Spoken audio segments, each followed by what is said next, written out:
まあいいわ、ロックしてなくていいよ。さまざまな事情を考慮し、本人の意思を尊重することといたしました。OK。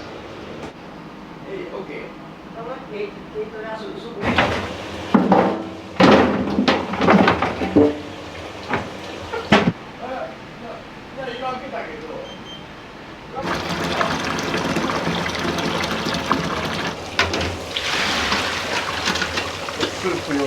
スープ用です。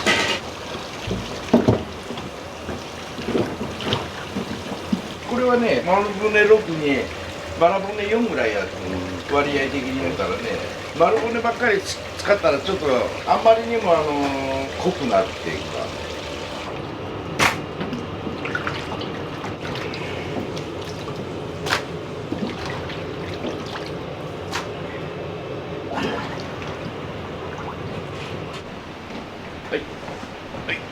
はい、たまちゃん危ない。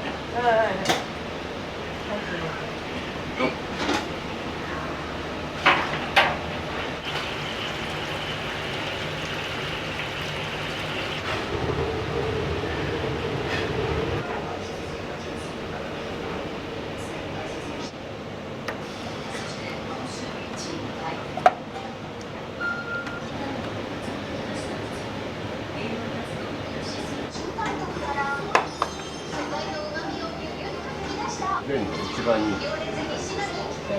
大根かね。後芋も気持ち悪いね。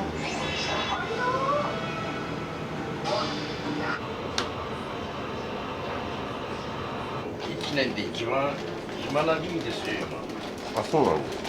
夏の方が忙しいんですか。8月一番忙しいです。うちほら冷たいもん一切やってないんだけど、冷たいもんやったんですよ。ビールと飲み物ぐらいなんだけど、去年も8月売り上げ一番だったんじゃないかな。欲のない時に手っ取り早くこういう栄養価の高いものを食べることになるとラーメンが一番でしょ。どこのラーメン屋さんもそうかもしれんけど、隠し味にほとんどニンニクみたいなのも入ってるから、ニンニクってのは食欲を増してくれるし。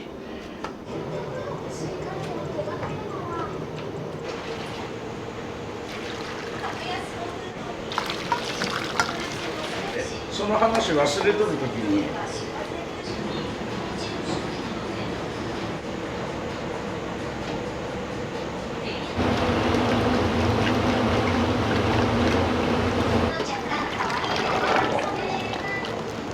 今ちゃうか。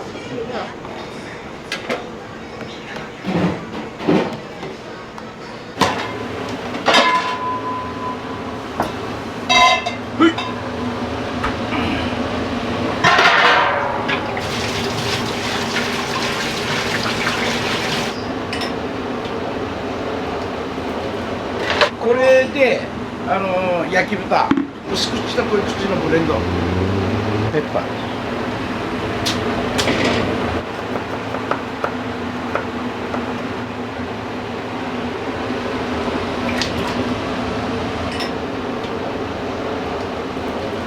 丸高屋さんで修行されたんですよね。そう3年弱修行してるからね、もう38年から9年35でやって丸々35年。長いような短い。初めやった時に親父がもうカンカンになって怒ってね、アホかよって。35ぐらいやとほら貯蓄もなんもないしさ、銀行から金借りるにしてでもさ、あんた数千万借りんねやかんわけ。やっぱバッグに一人誰かおってもらわんと親父のとこ行って頭下げて。いよいよ出発の時、そこに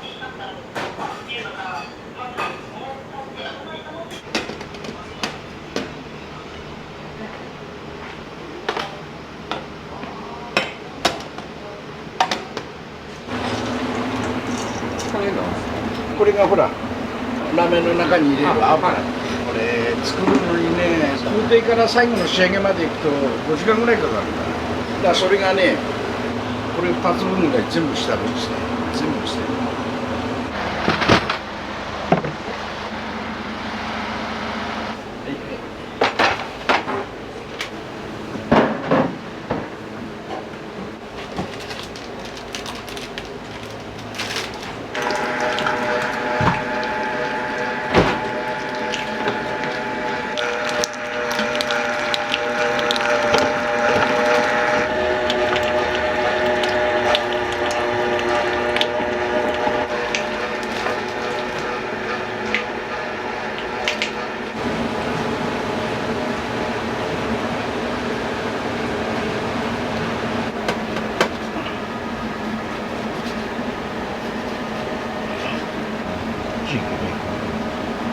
だいいか。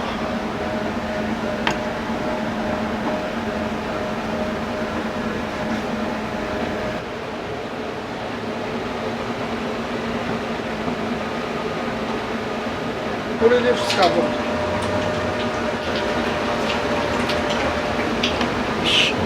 よっ。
1時間ほど様子見。1時間は大丈夫やね。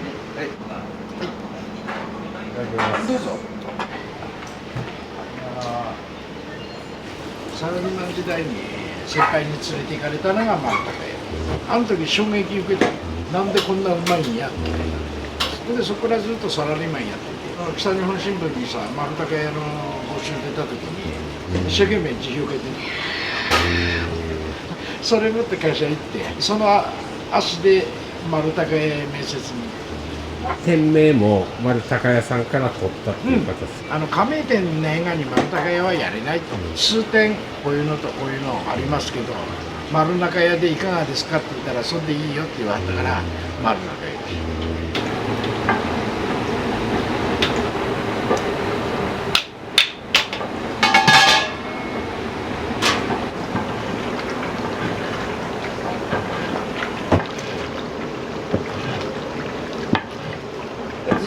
こう煮詰めるごとに水分飛ばされることによって油だけになるからそれがちょうどいい具合に上がるんです。もう山盛り入れてくれいう人がいる。トッピングはみんなうちただやからこれも含めてうちのラーメンだからここでだいぶ浮いてきたからもうそろそろ。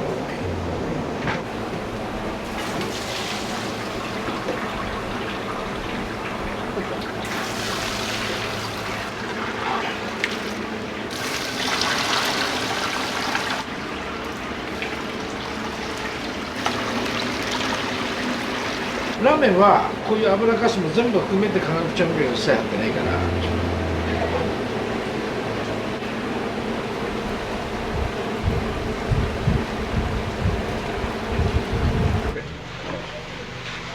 いやちょっともたくさんって言うか。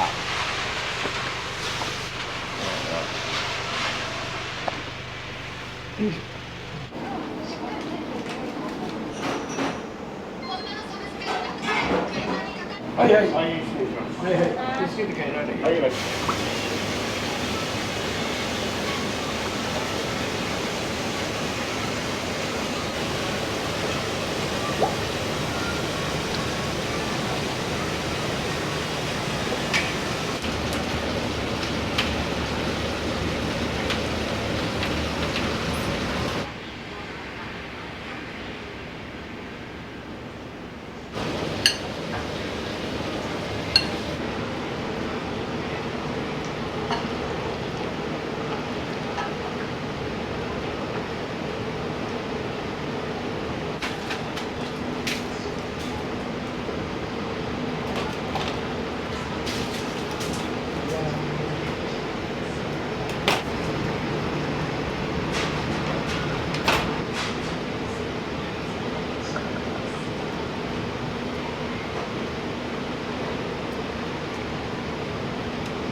はい。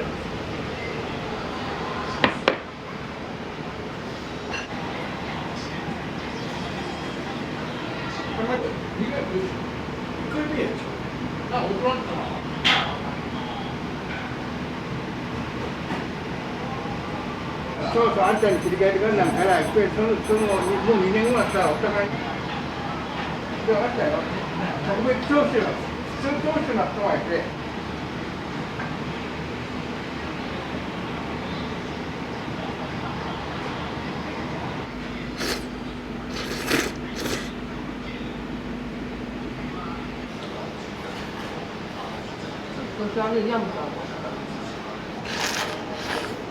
毎朝食べられるんですか、ラーメンは。うん。修行に行ったその日から38年毎日。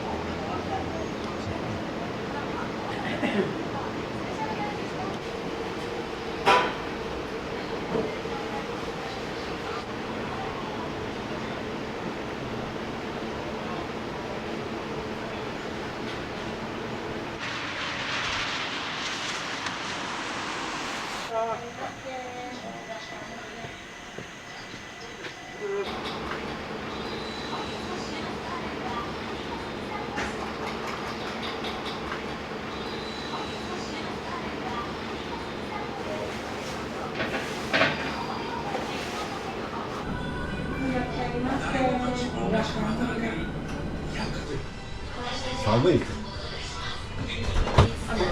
濃いめに。一瞬で別世界へ始めるなら今。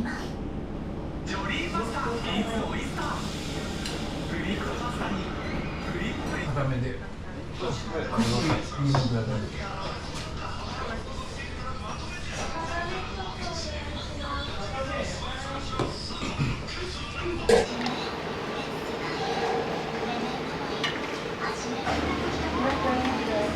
はい、いらっしゃい。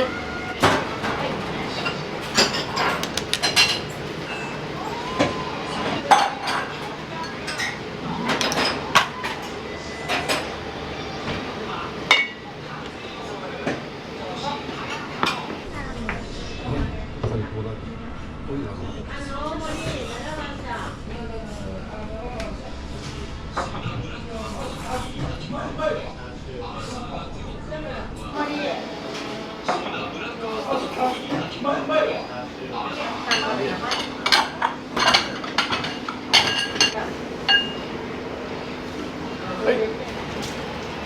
チャーシュー大盛り。両方で。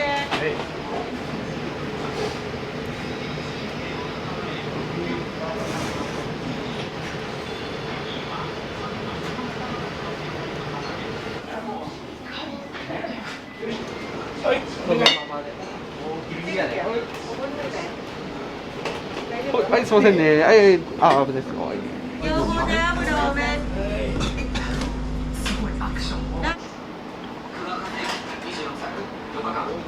あ、買った。あ、テーブルに？うん。あ、テーブルにはまだです。先に。これおすすめ。すぐなくなる。だから早く来た。はい、熱いねが。熱いわ。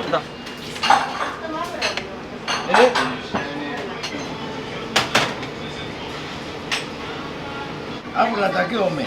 油だけ全部多め。はい、わかった。で、ネギ多め。ネギ多め。はい。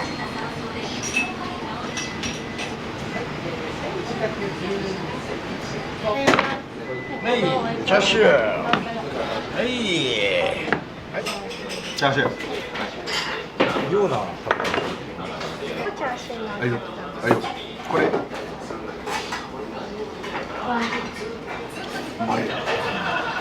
まるで俺作ったみたいな言い方してる。これチャーシューすんげえ好き。これにライスつけていやチャーシューコーンさん。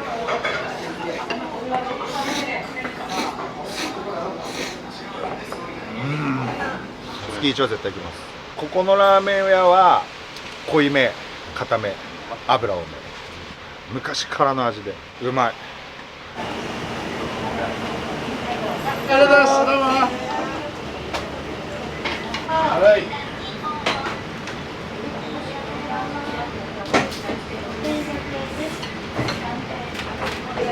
両方は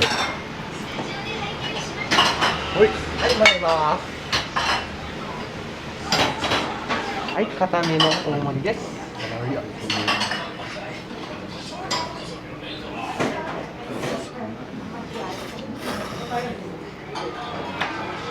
いろいろあれしとったらここにたどり着いて麺が昔から使ってる麺と一緒のがあれだったんで気に入ってそれからよく買います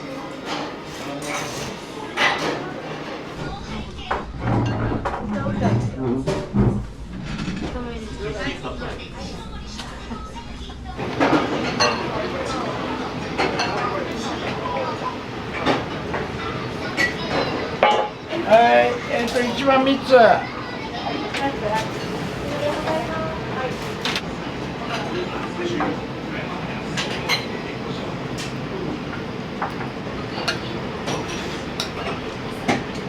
い出してね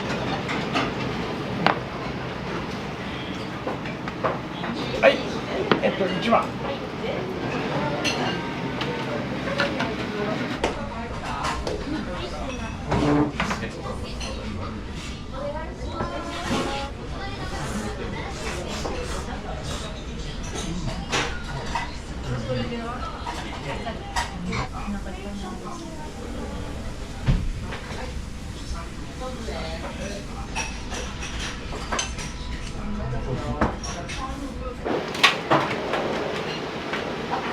はいいらっしゃいカウンターどうぞ横の固めも出るし3番の2つも出るはい了解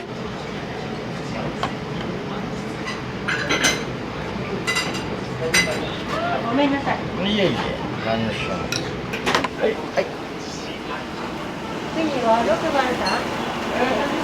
熱いですよはいもうちょっと焦がしてはい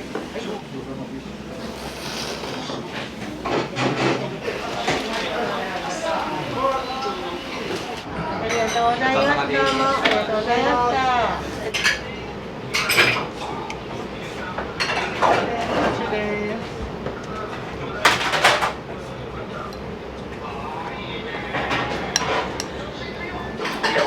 はい、してますので。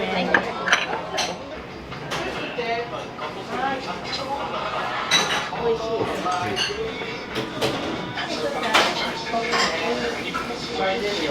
自分が小学生ぐらいから聞いたから。そうなんですね。30年ぐらいで思った。スープが私は大好きだな。たくさん飲んじゃうくらいに。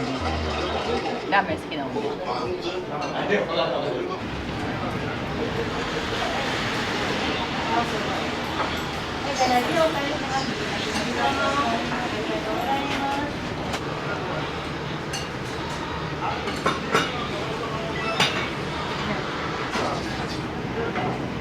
あと1番入っとるよ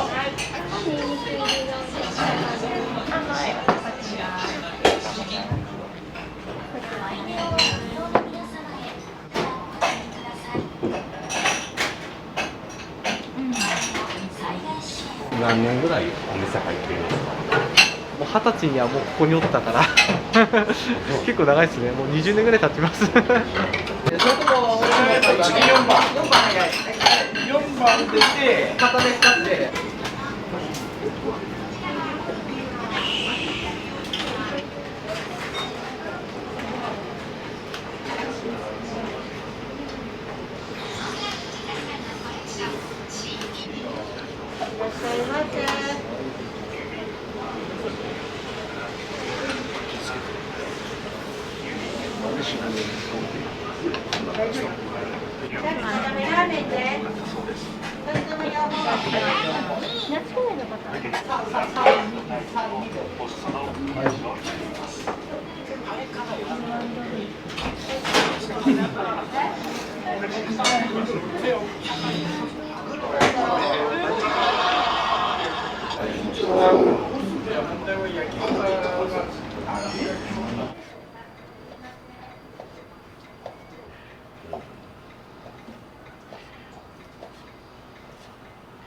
美味親父も年だし、じゃあ俺やるかいう、で俺と弟と2人でやるわみたいな感じ。まさか長男が継ぐなんて言うてくれる思うとらんもんでさ。親父さんからしたら安心なんじゃないですか。正直言うてね、俺はもうね、親父の後継がんだ方やから、でサラリーマンやってしまうんだから、だからあんまり子供にはそういう継ぐとか継がんとかっていう話はあんまりしたくなかったんでね。どっかそこら辺に座ってればいい、飾りみたいにさ。で昔からのお客さん来たら俺が相手すればいい。でもね、こうやって店やっとるとね、いろいろな物語がお客さんが繰り広げてくれるから、本当に面白いよ。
米だけはこだわり持ってるんだわ。大賀町の市場の深海を使ってるから、農家契約をしてるから。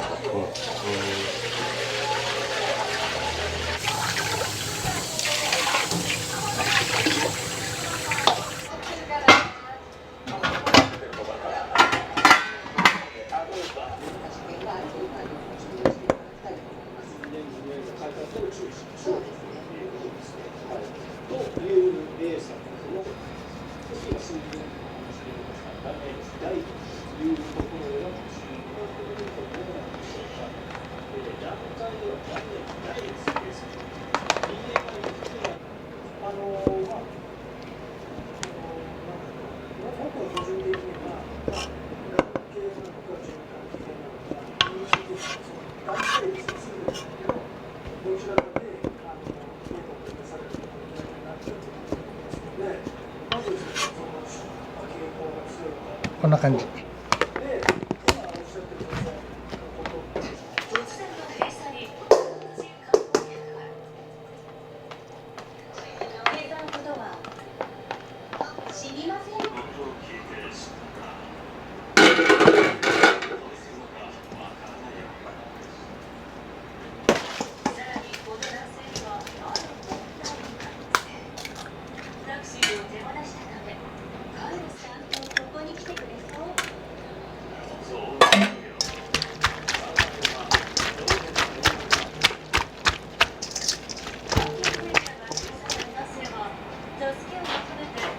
こうやって下味つけて片栗粉入れてやれば味の馴染みがいいんだよね。であとはもうこうやって準備しておくことによって来てからでもすぐ作れるから肉がくっつかない。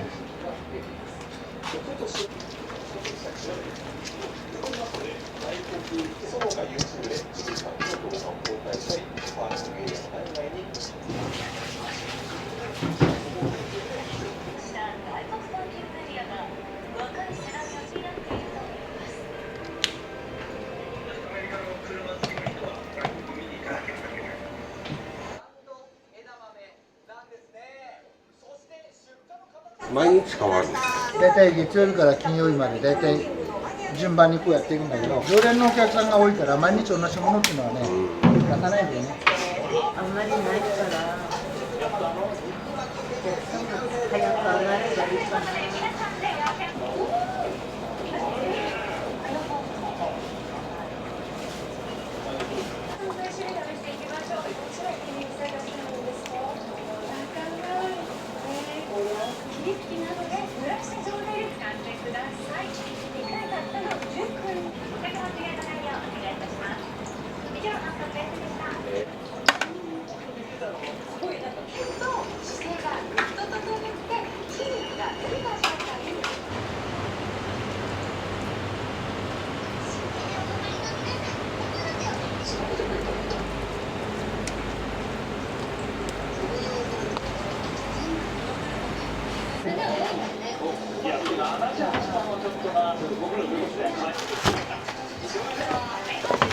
一つのとこに持ってきてもらう。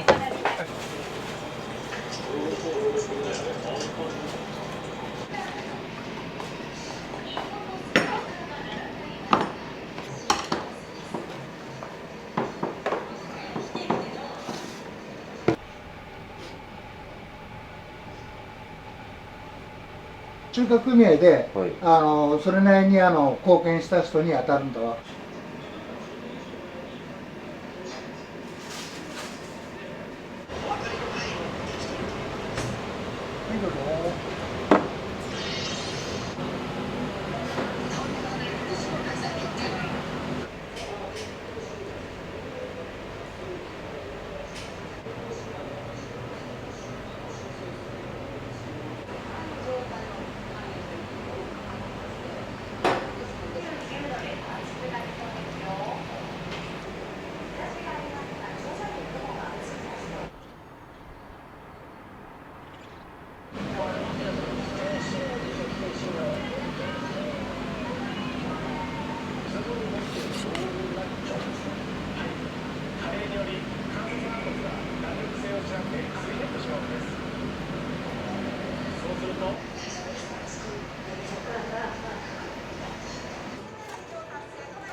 富山の6月7月って梅雨で蒸し暑いでしょ、食欲が出るように食べれるようにオカソースもカレー味のソースに変えて食べれるようにやったのがうちの定番になっちゃったのよ。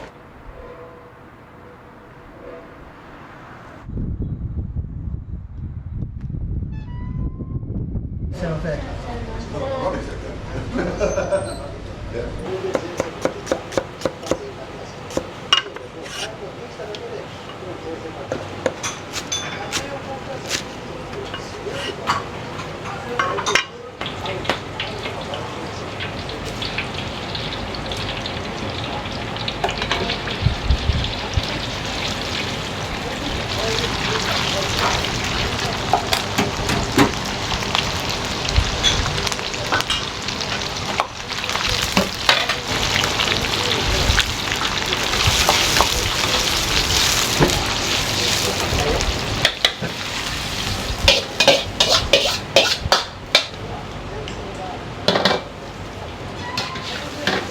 はい、いらっしゃいませ。はい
どうぞ。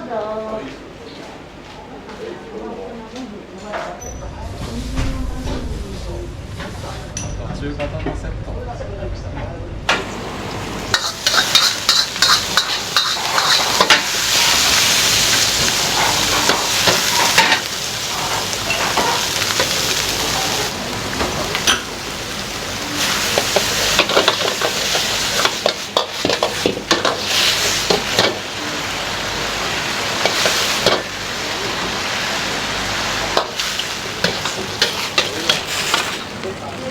ルルが広東麺。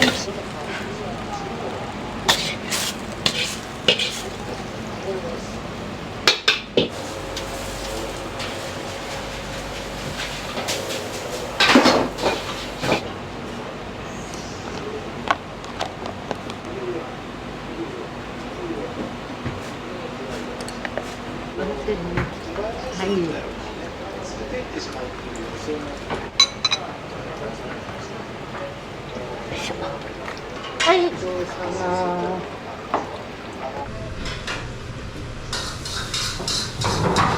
担々麺と餃子。中華カレーと。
これはね、広東麺。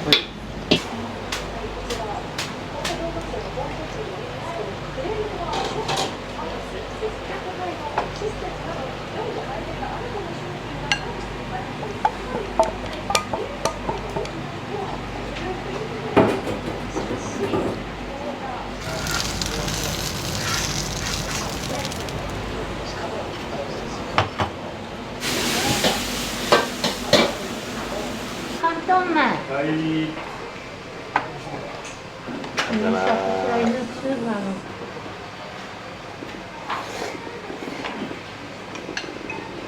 最近よく来ますね。今月3回目です。うますぎるんで。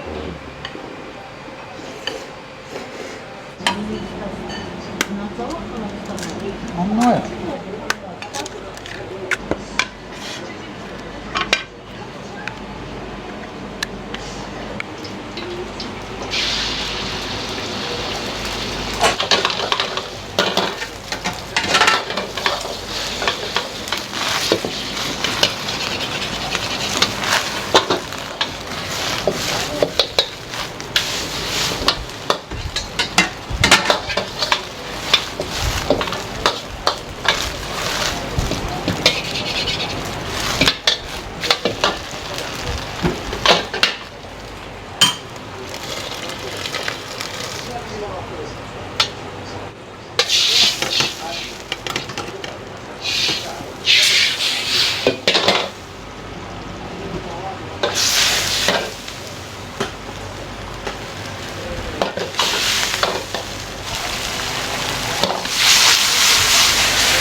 どうぞ。はいはい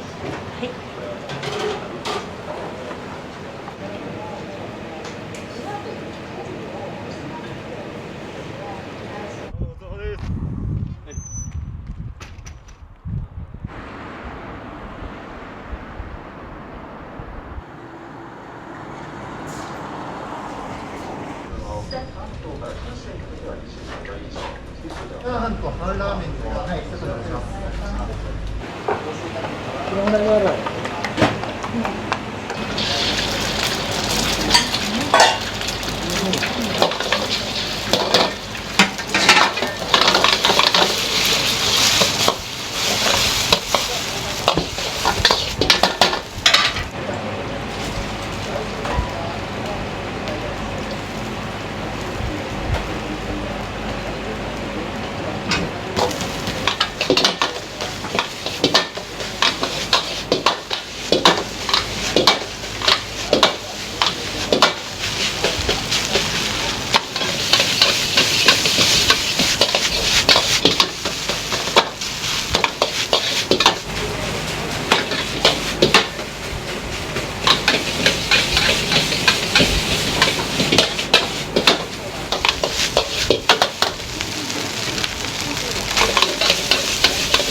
はい、どうぞ。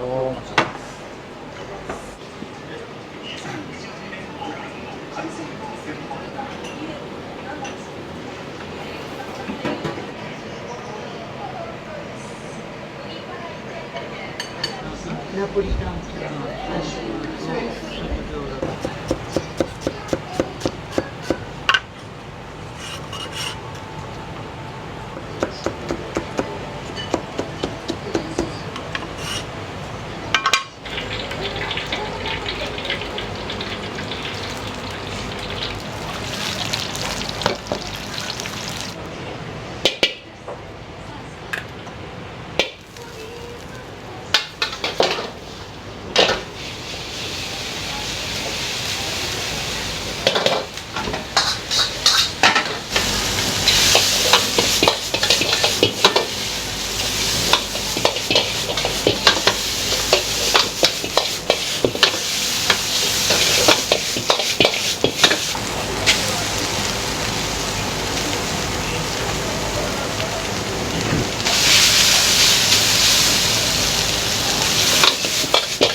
もありがとうございました。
あんまり言うことでやってないと思う。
チャーハン。はい、どうも。どうぞ。はい、どうぞ。は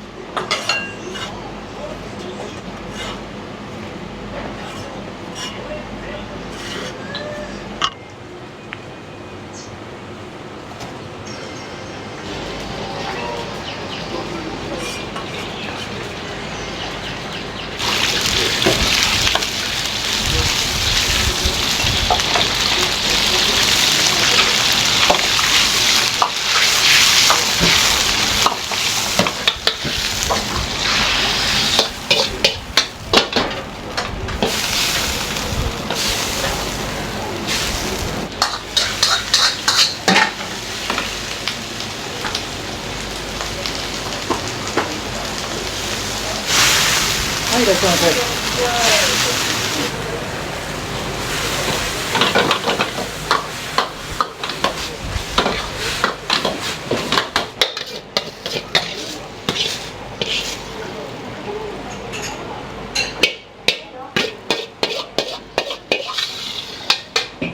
どうぞ。はい。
した。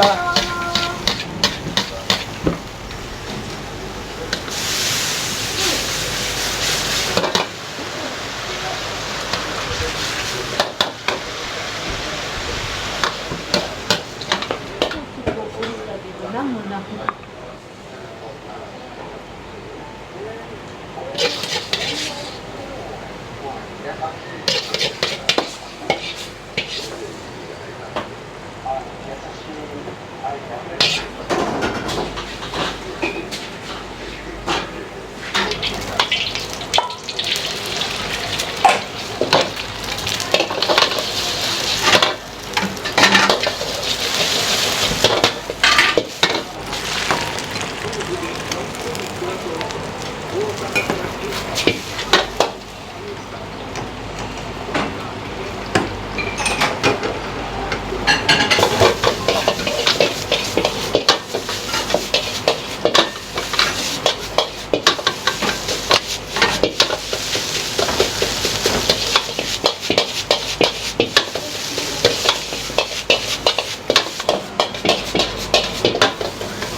月4回までとかそんなもんか。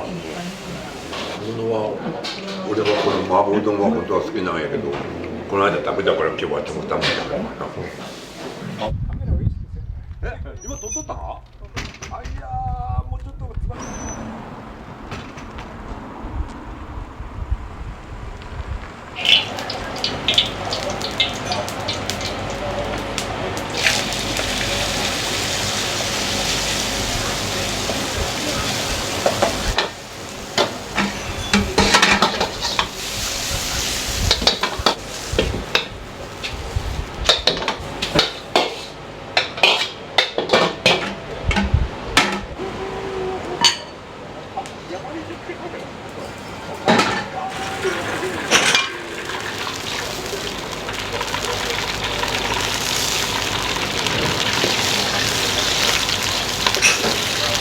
これ昨日今回何十円単位でやるとこっちでも出さなくちゃいけないです。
これ隠し味なの。スープだけだったらちょっと味が出ないから魚介系の粉末を入れてちょっとコクを出してる。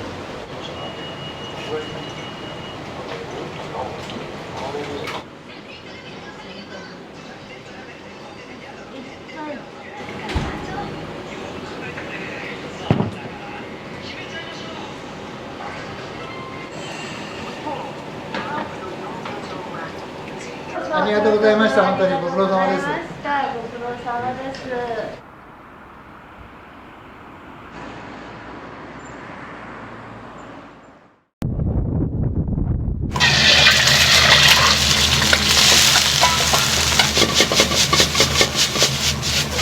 どうもありがとうございます。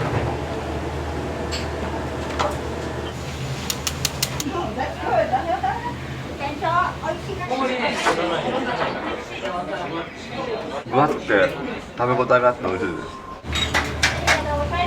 す。すいません。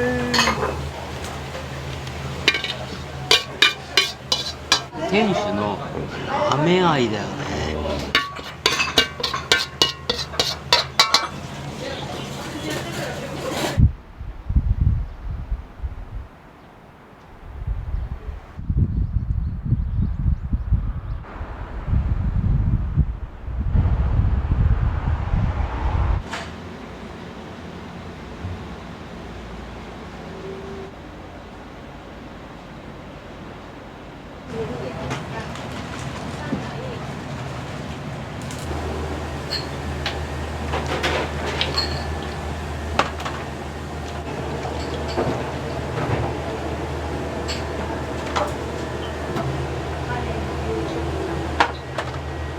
この他に中華そばのチャーシューをこれから仕込むんですけど、チャーシューがだから全て3種類あって全部手作りやってますね。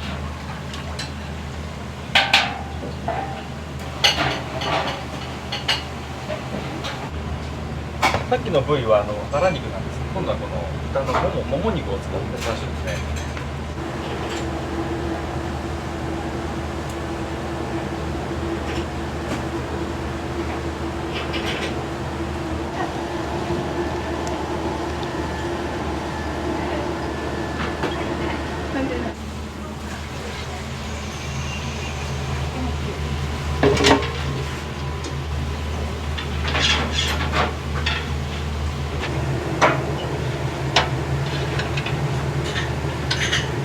この焼き方でやると余計な油が下に起こってしっとりとこうなんか旨味が凝縮する感じになるんですよね。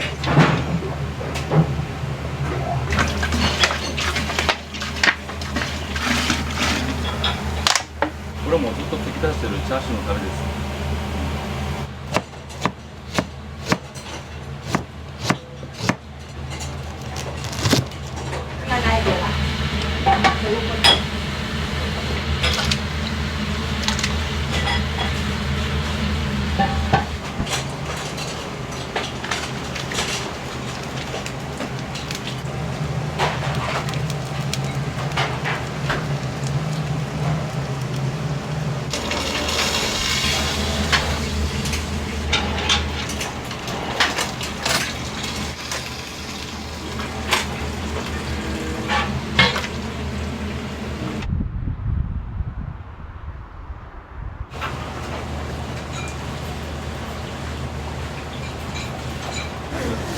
世界中で見られたら私のファミリーびっくりするよ。だね。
社長と僕がその初めお店を立ち上げる時に社長がこう言ったんですよね。お前気難しいからお前気難しいにしようかって言ったのが始まりで、それがもう今から22年前ですね。僕もすごい若造だったんですけど、初めはもうなんで気難しいって名前ついてるのってそこばっか突っ込まれて、誰か気難しい人いるのなんてよく言われましたけどね。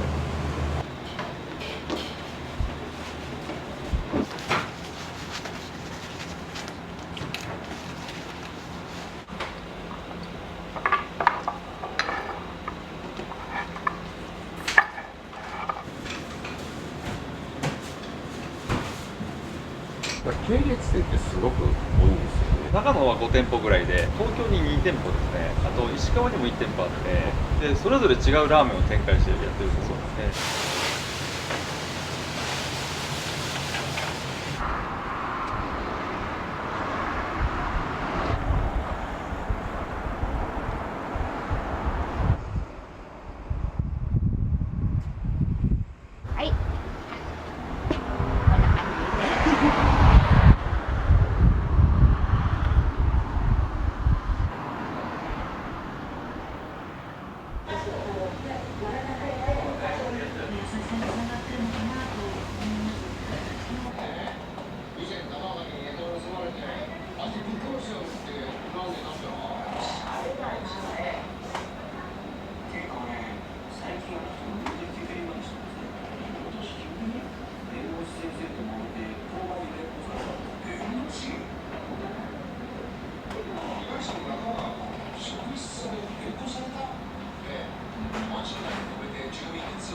味噌でいいですか？お盛りでよろしいですか？はい、ありがとうございます。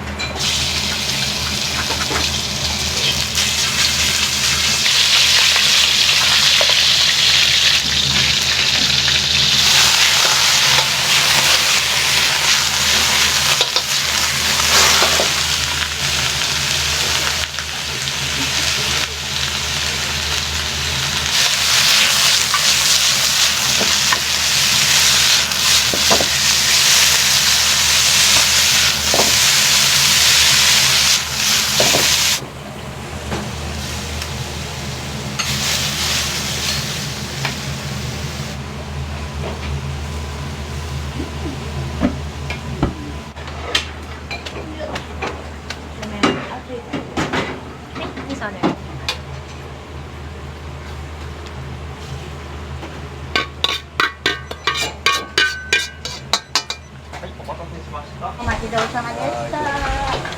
ごゆっくり。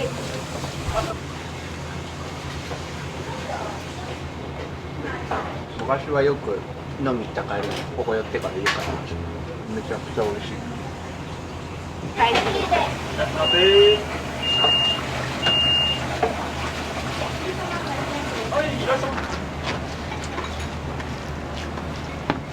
これここまでね。かしこまりました。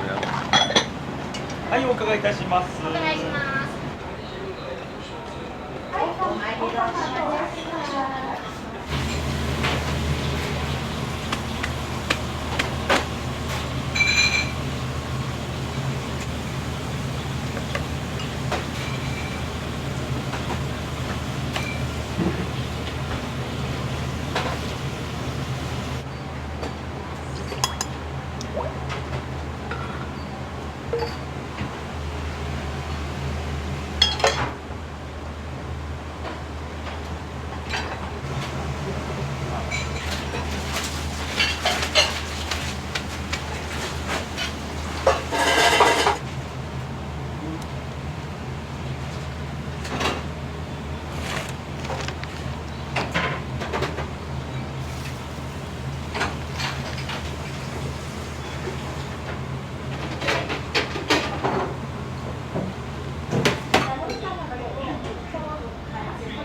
ちどうさまでした。お願いします。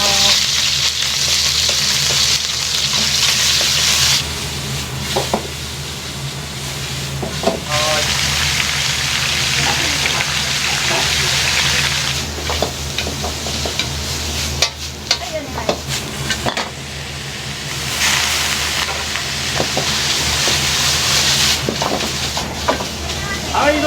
っしゃいませ。どうぞいらっしゃいませ。おいよ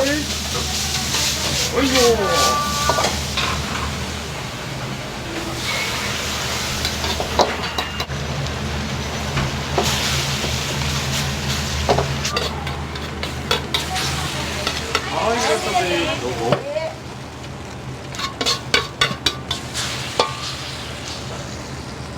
はい、お願いします。お待ちどうさまでした。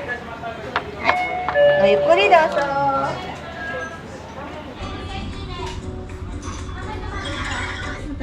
いいんじゃでございますか。ランチは日替わりでやってるんですけど、今日はサンラータンメンをやってます。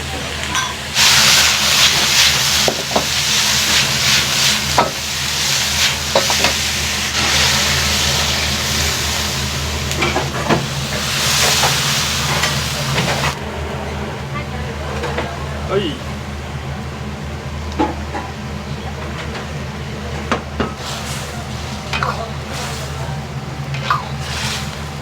すいません。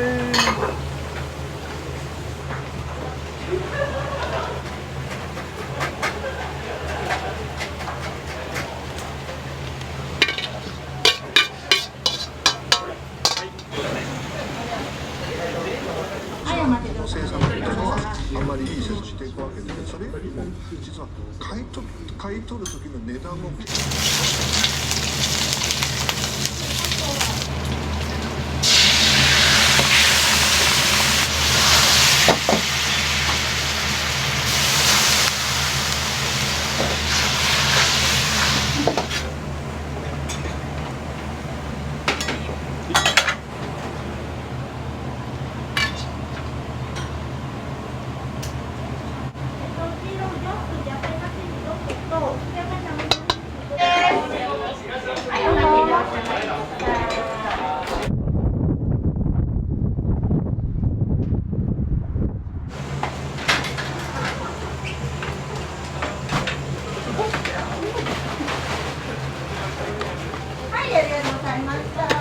どうもありがとうございます。自動チャージはあります。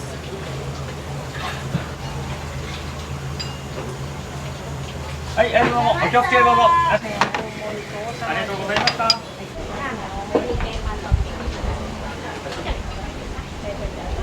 言えばいいね。はい。それとつけ麺と味も入ってるそこ同じとこ。つけ麺できるとこ。はい、おかわりいたします。どういった時がいい？はい。ありがとうございました。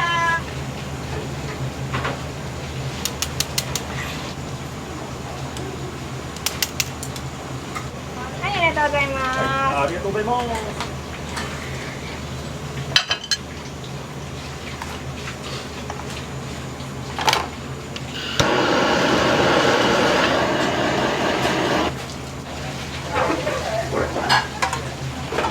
5名様。野菜増しと波最初2個。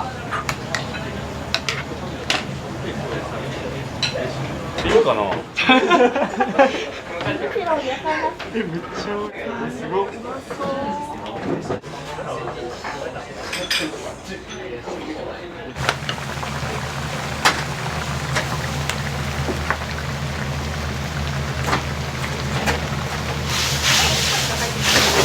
あ、本当？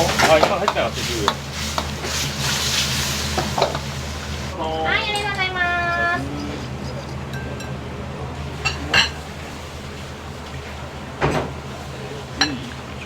はい、ありがとうございま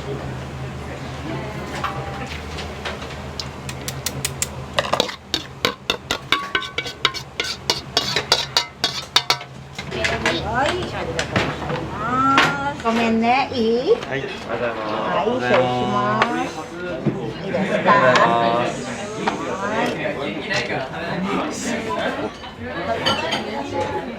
量めっちゃ最初にめっちゃうまい。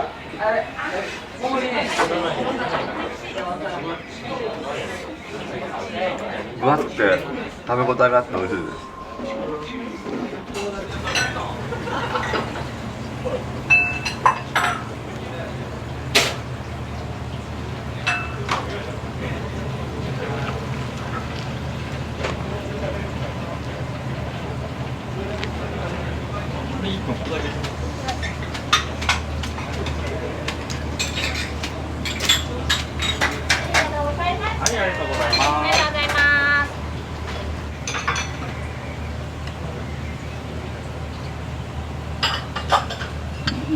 だな。はいこれ。はい、ラーメン4つ出ます。よいしょ。お申し込み失礼します。お申し失礼します。はい、丸亀のつけ麺、はい、まずうまいですね。お待たせいたしました。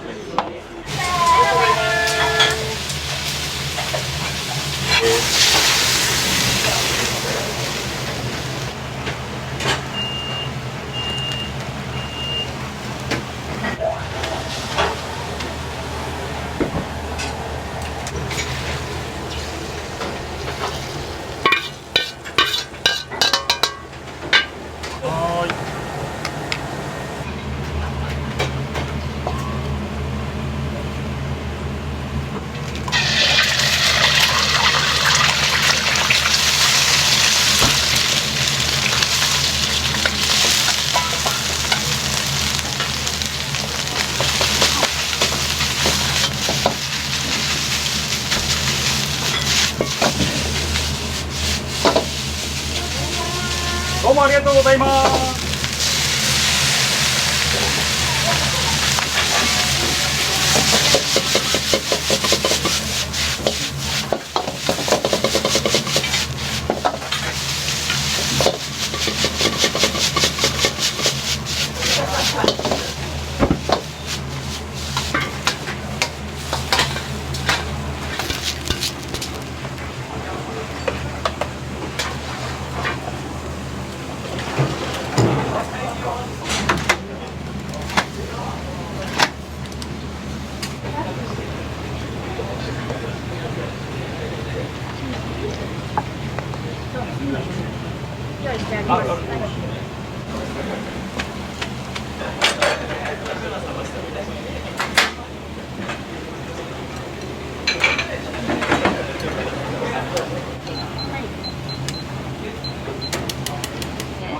白のチャーシュー1個だけ、ここにはある。いらっしゃいませ。どうぞいらっしゃいませ。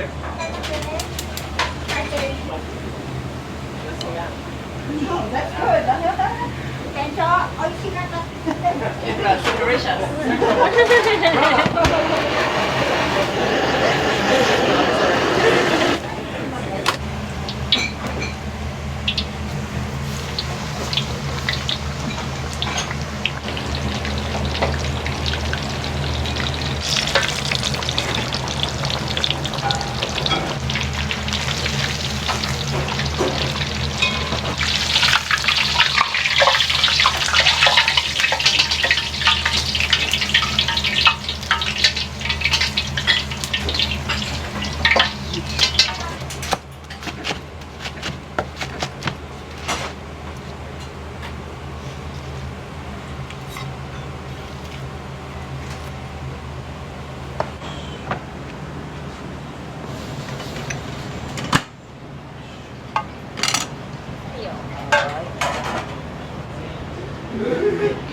はい、お待ちどうさまでした。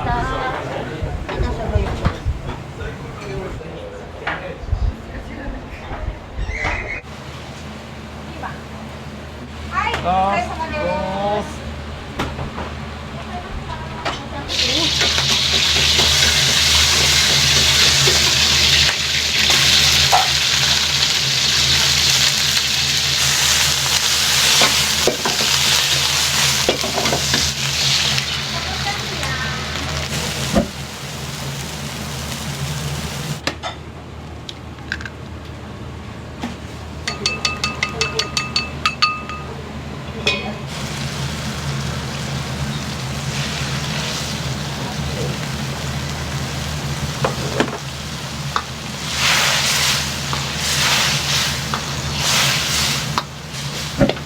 持ってきてますね。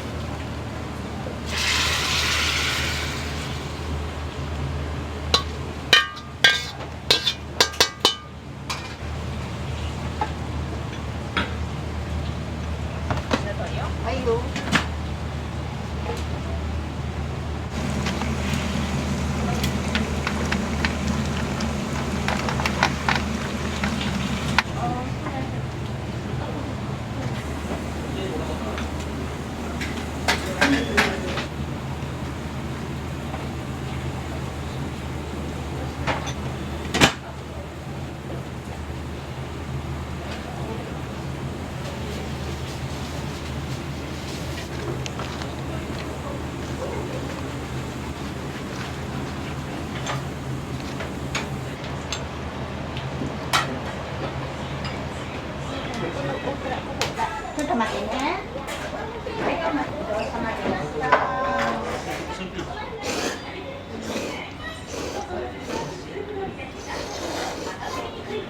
めちゃめちゃうまい。めちゃうまい。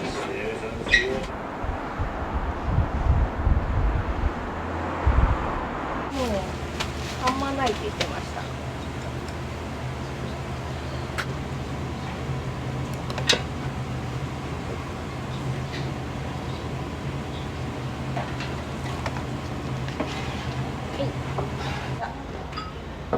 はい、ごゆっくり。よいしょ。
ごめんね。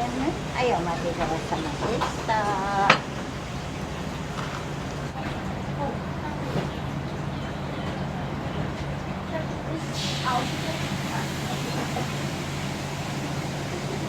い、なんで。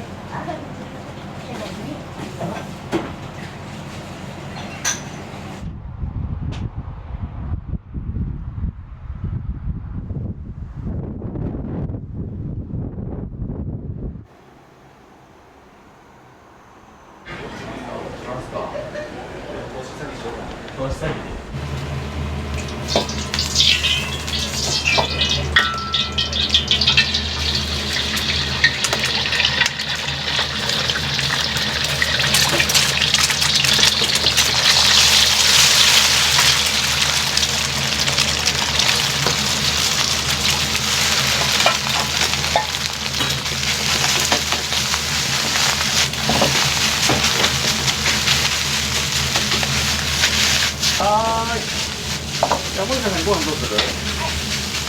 取ります。あ、自分でやる。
ありがとうございます。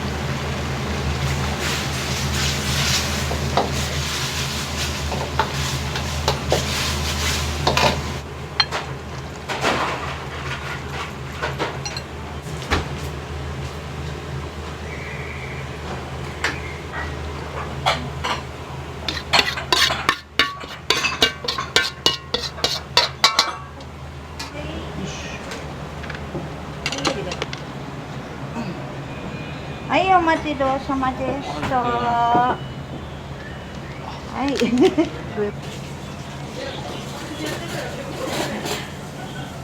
10年くらい前から言ってます。店主の飴愛だよね。味が一番難しい商品。マスターのやったのが最高にバランス。うん。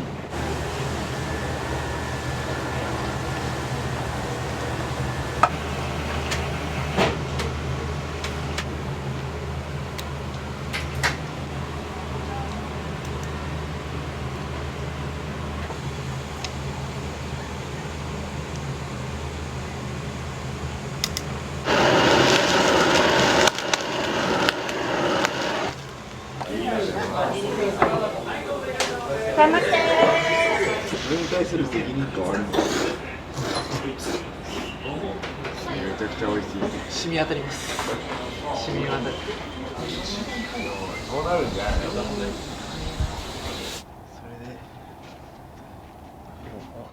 それで帰ります。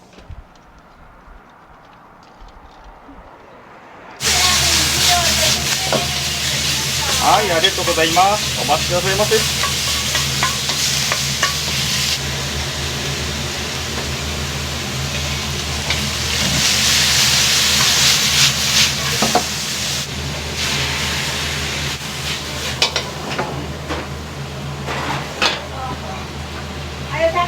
どうもありがとうございました。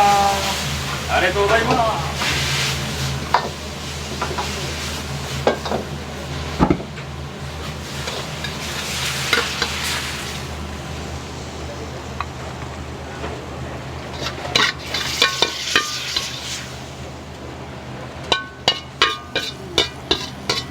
焼肉をも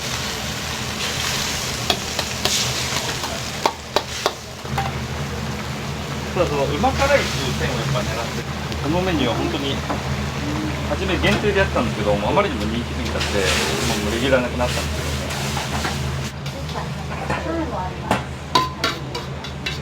どね。やります。はい。レベル2。はい。5番さん上がりですね。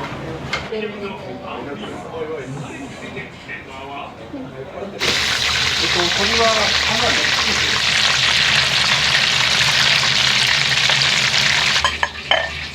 めっちゃ大変だなこれ。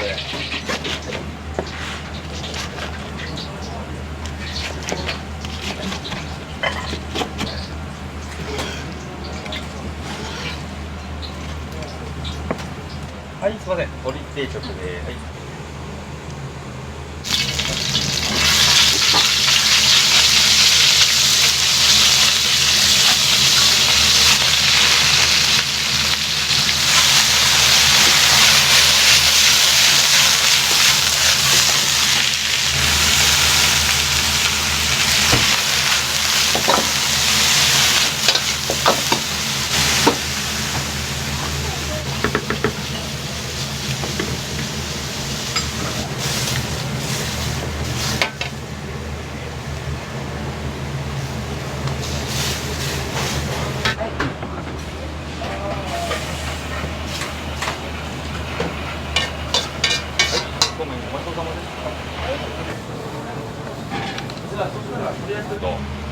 今入れてもってネパールのことスリランカの方が増えてきて。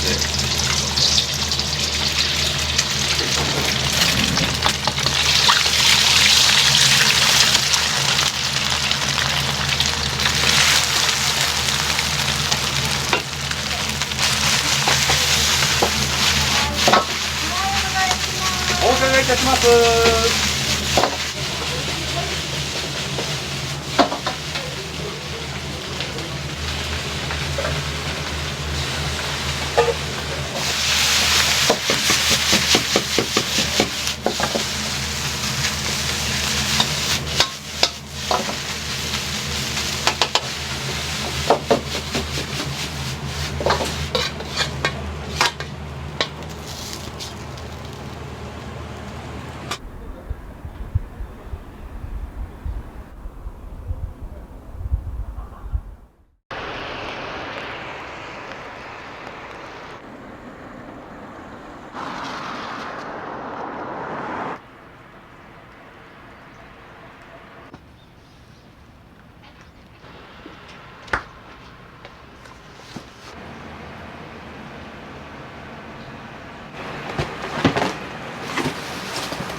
ですか？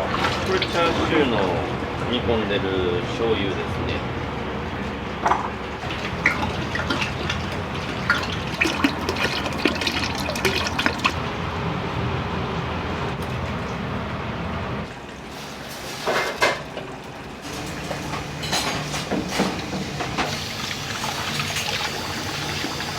地元のお米です。はい、地元のお米です。チャーハンとかするときに粘り気がない方がいいので、パラパラする感じの品種使ってます。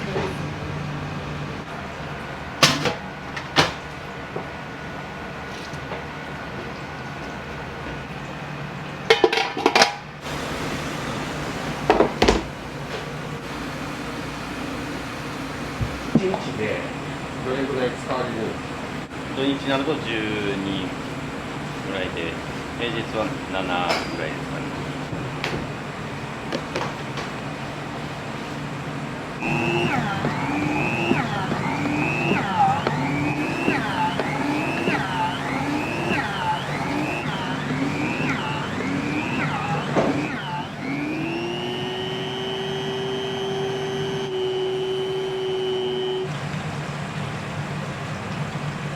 これはデカ丸用に、サービスみたいな感じで載せてます。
何人前ぐらいになるんですか？300人前ぐらいと、これまだ下処理の段階で、うちでやるんですけど、後で。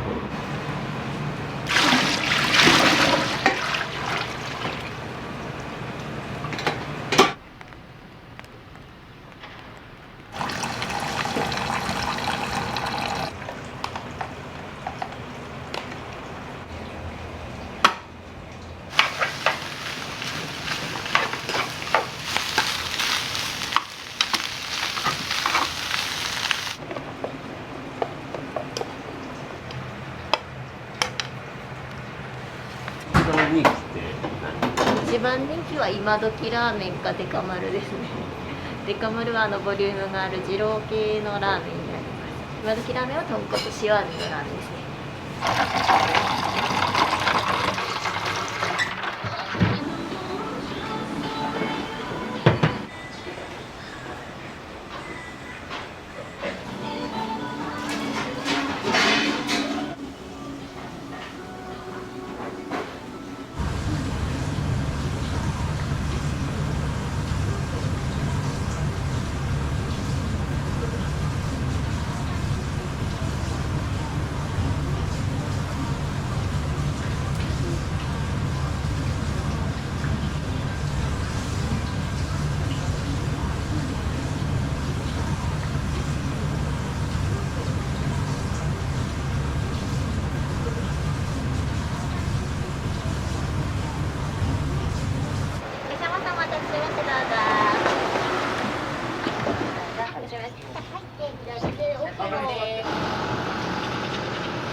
赤丸の大盛りで野菜増し入れる。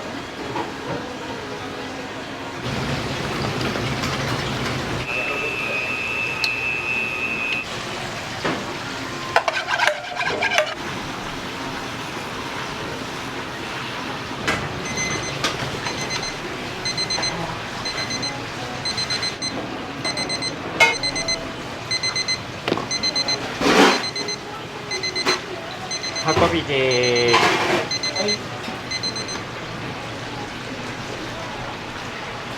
お待たせしました。今日のお皿になります。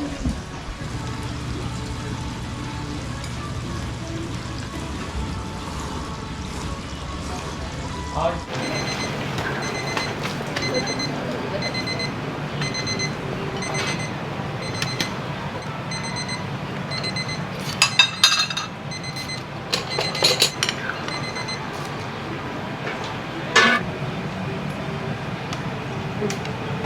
デカ大野菜増し。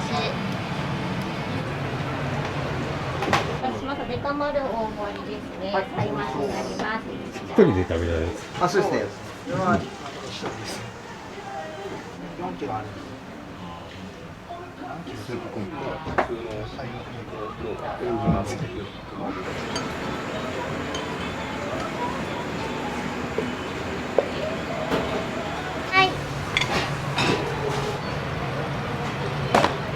運びでーす。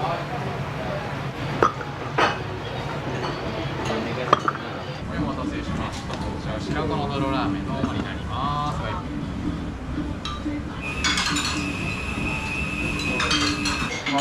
白子のどろラーメンになります。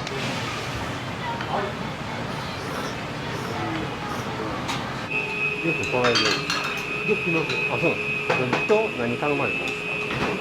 白子です。スープがすごく美味しいです。おすすめメニューってあります？今時ラーメンとかカルボナーラが好きです。今時2つ。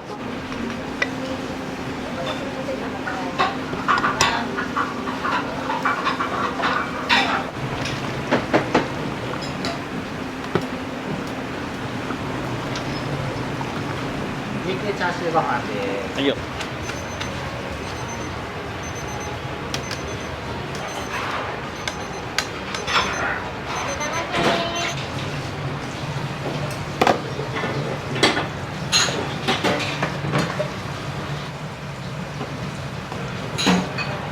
はい、これで。今時ラーメンを2つみたいです。すみません、お待たせしました。失礼します。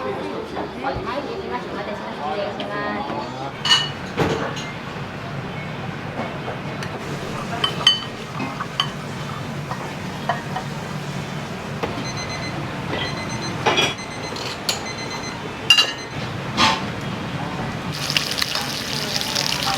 ください。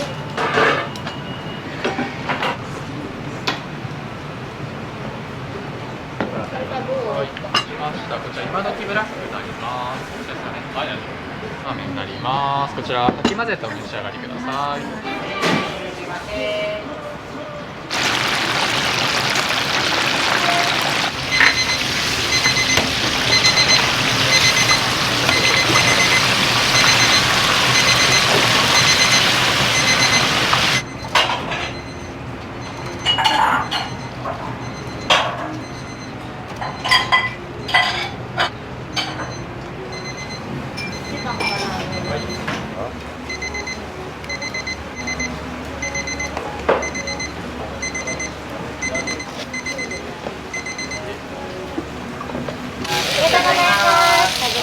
ください。こ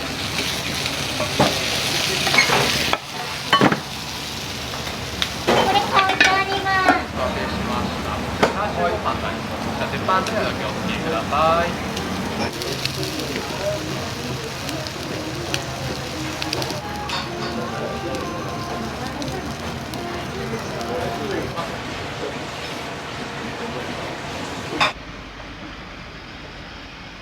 よく来られるんですか？はい、よく来ます。月2回とか。いつも何頼まれるんですか？いつもはチャッチャ系に辛味噌とブラックとチーズをトッピングで。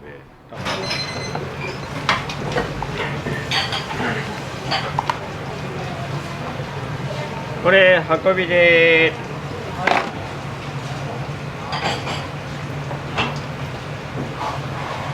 運びでーす。いたします。こちらチャッチャ大の方です。はい、すいません、お待たせしました。はい、こちら入れての方です。ありがとうございます。ゆっくりどうぞ。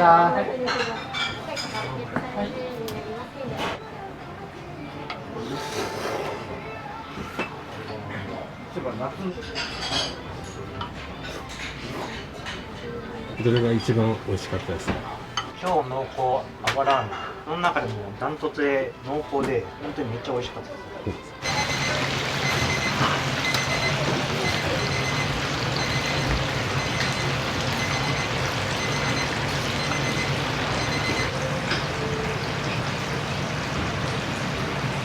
はい。失礼しました。野菜増しのデカ丸になります。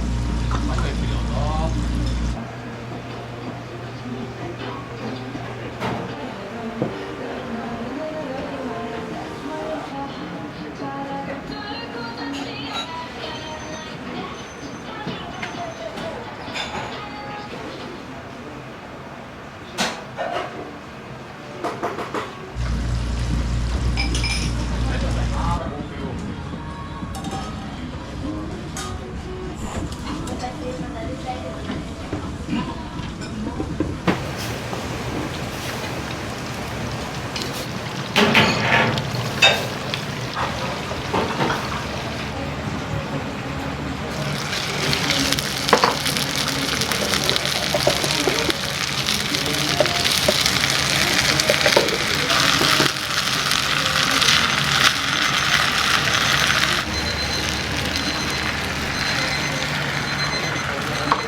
4番で。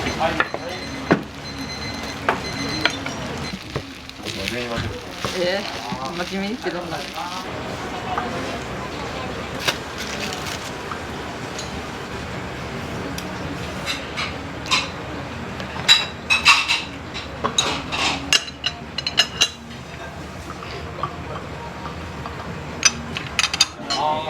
りがとうございます。はい、ごゆっくりどうぞ。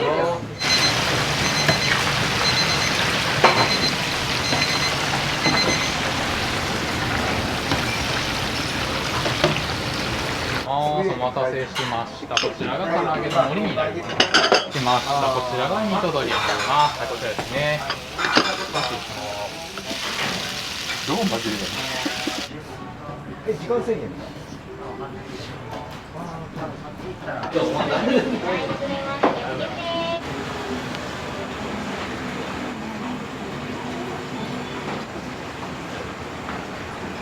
はい。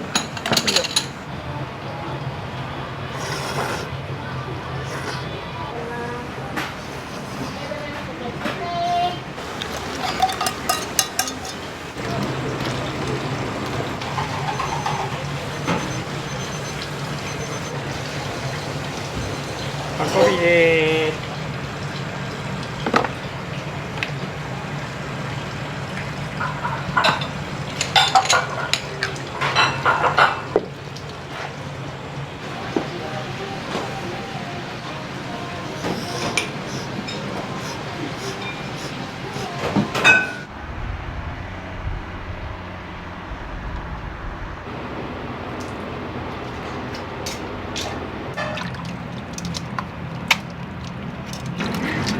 あんまり流しないのかな。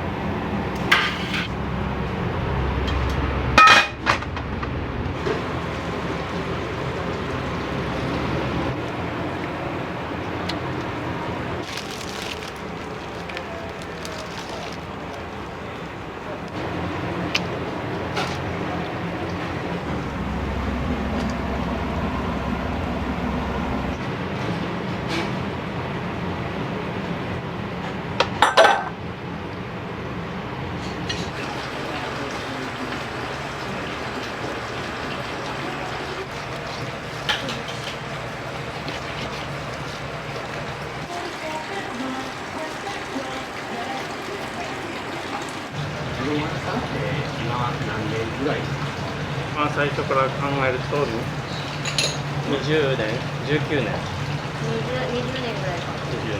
親がここで食堂をやってたんです。でそこが駄菓子屋だったんですけど、食堂をラーメン屋に変えた感じです。はい。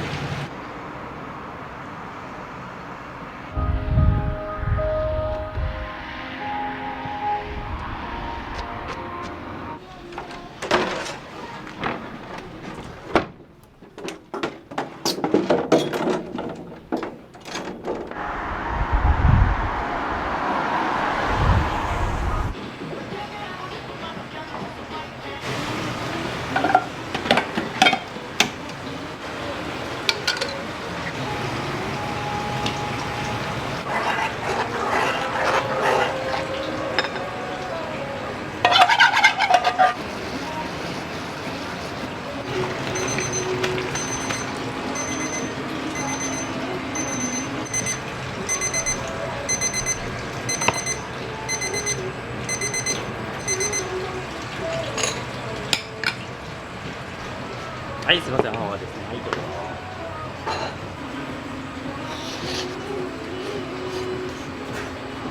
晩ご飯でこれ食べようかなってなったらよくここに来てます。いつも何頼まれるんですか？この超のパワーラーメンかお腹空いててたくさん食べたいなっていう時はデカ丸頼んだりしてます。お疲れ様でした。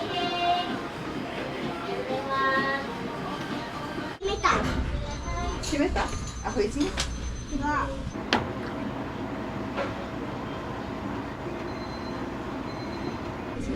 ビールですね。はい。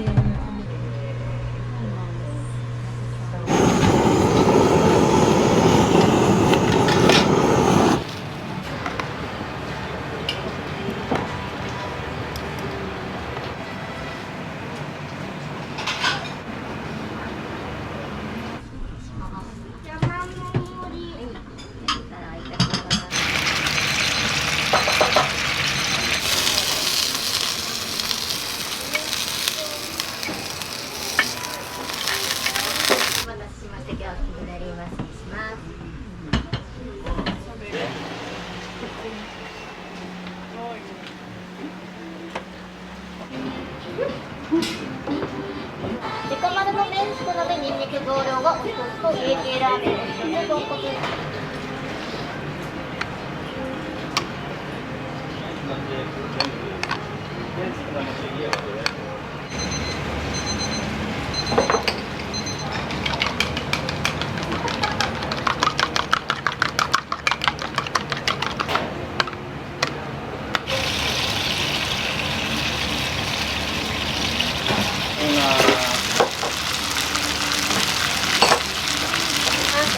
またお会計しばらくお待ちください。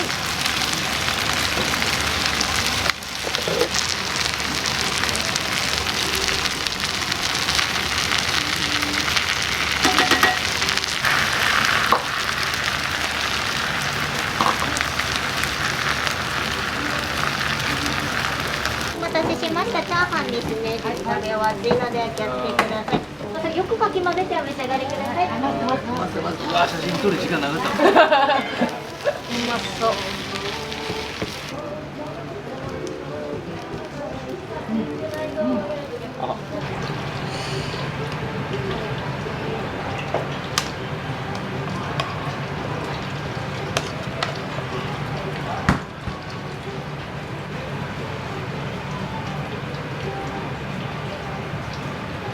デカ丸の麺少なめニンニク多めですね。はい、これで小盛り。麺になります。はい、いきます。うまそう。忙しい。お待たせしました。とんかつ味噌ですね。失礼します。はい、こちら。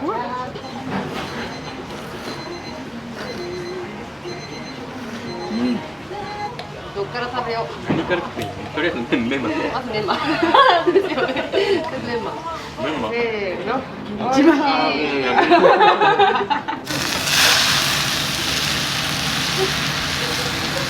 少なめの形に。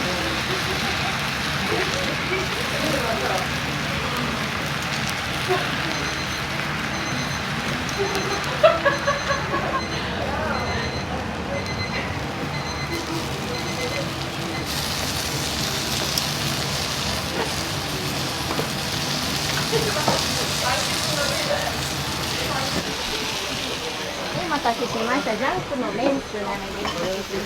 鉄鍋大変お熱いのでお気をつけください。いきます。タレの方を鉄鍋熱いうちに全部一気に上におかけになってよくかき混ぜてお召し上がりください。ありがとうございます。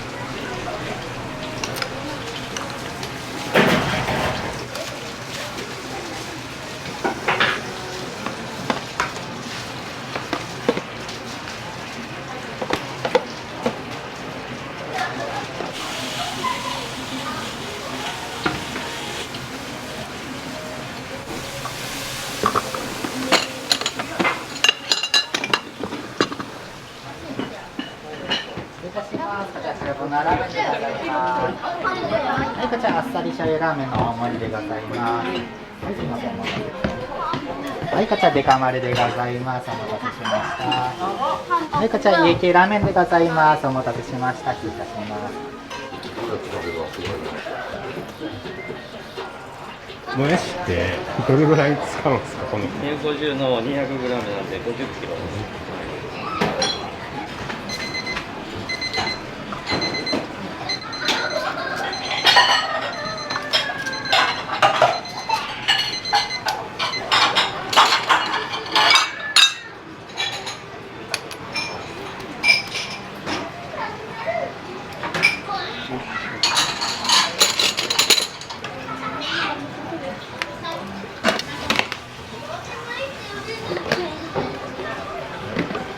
3番運びで。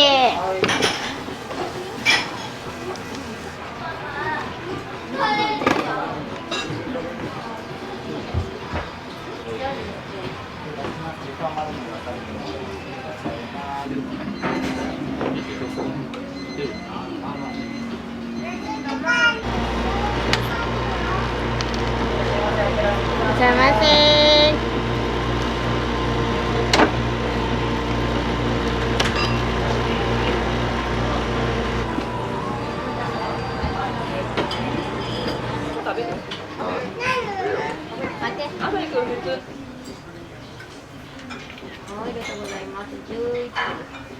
これなんですよ。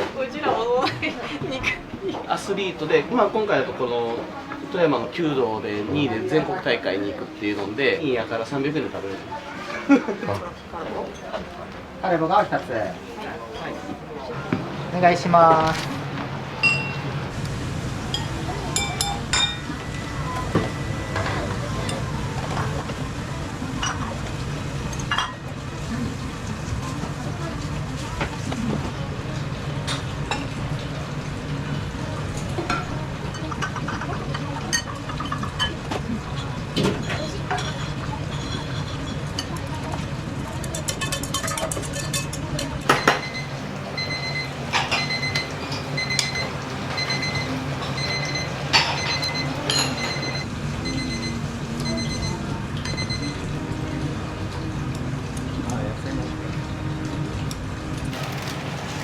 運びでーす。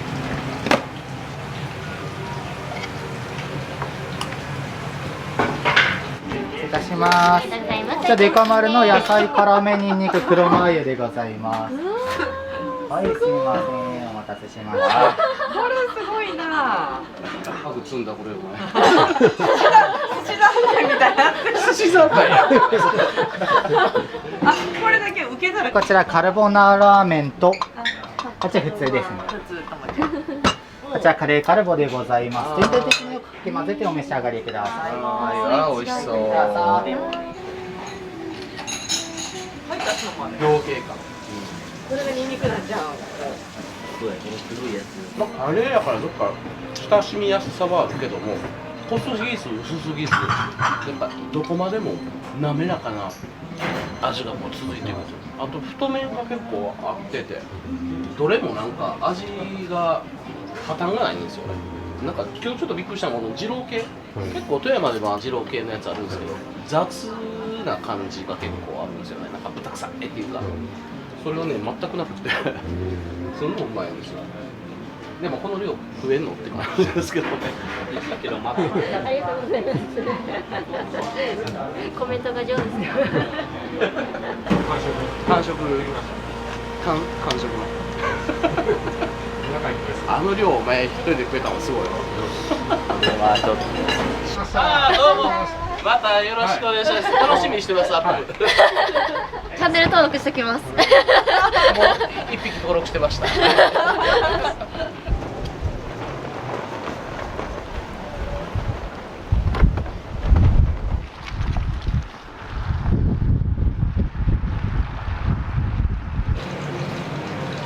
野菜増し増し、ニンニク増し増し。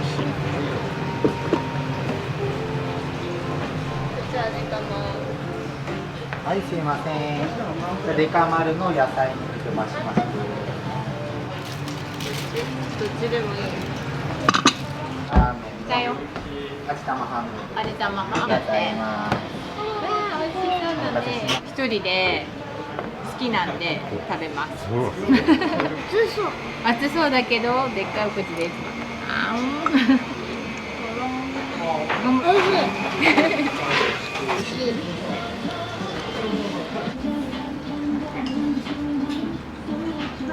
めっちゃ寒いから。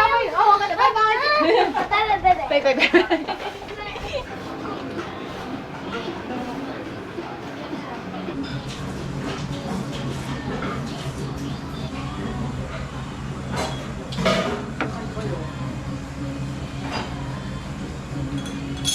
はい、ごちそうさま。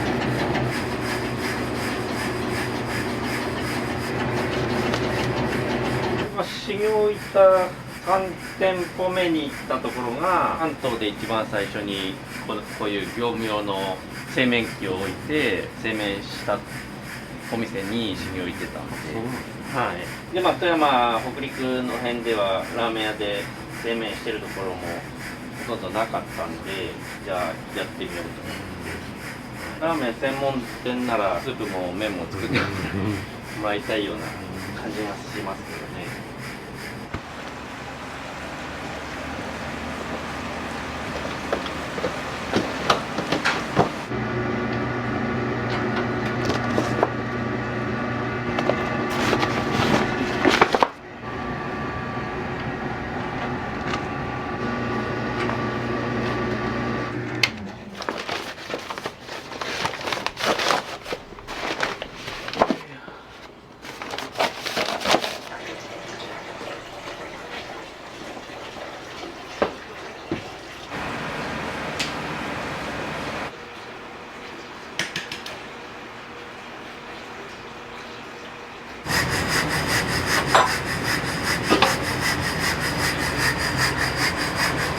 来た時に火をつけてるので9時半ぐらいからずっと火つけっぱなしでチャーシュー入れて、この時間には取り出す感じ、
糸を縛ってないとこれが外れるんで結構ギュッギュッにしてもらってます。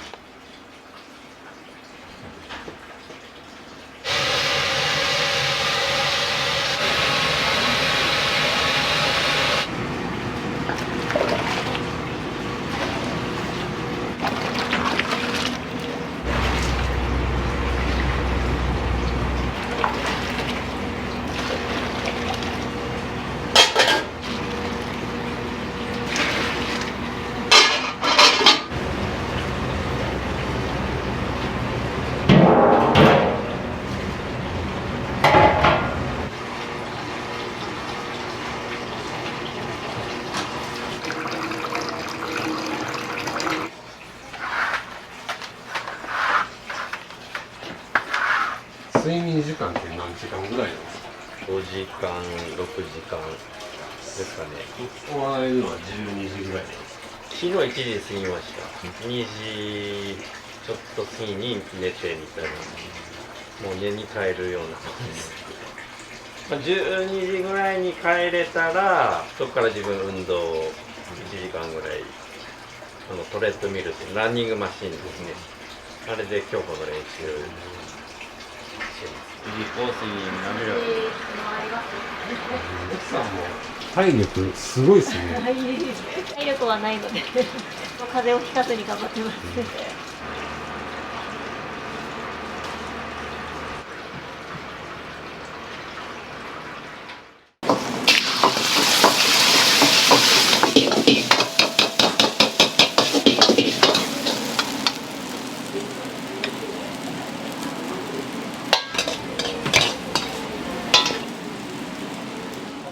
チャーハンが世界一うまいです。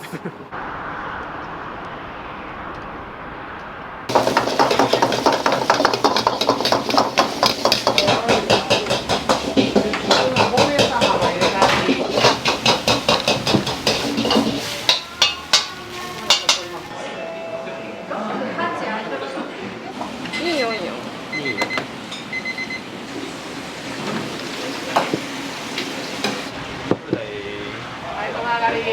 これがうまい。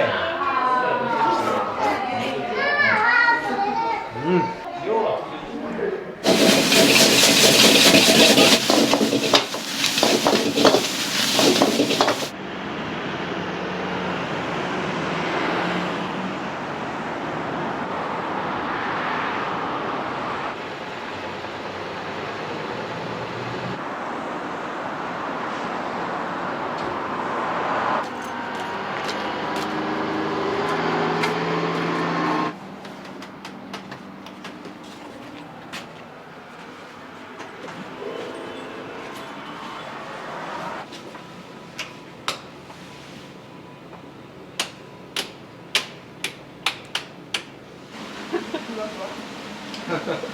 わふわ。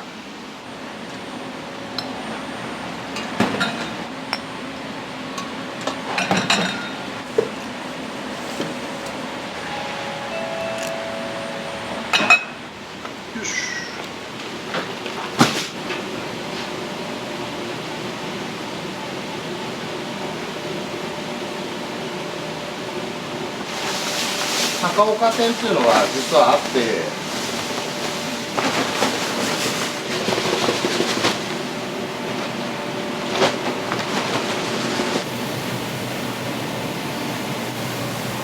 これがすごい難しくて、すごい繊細な仕込みでね、うちの兄貴がラーメン屋路線を行きたいって言うから、その時にじゃあ帰るなら今かなと、ここ3つぐらい候補あったんだけど、なんでここに来たかって言ったら、この射水市のここすごいチビ育てやすいなみたいな、このゴロゴロって機械ももう20年経ってるし、もう焦げとれんけどこっちも向こうの分も両方の仕込みあるから、週3袋4袋5袋、ぐらいはやってるのかなと。冷たい肉なんで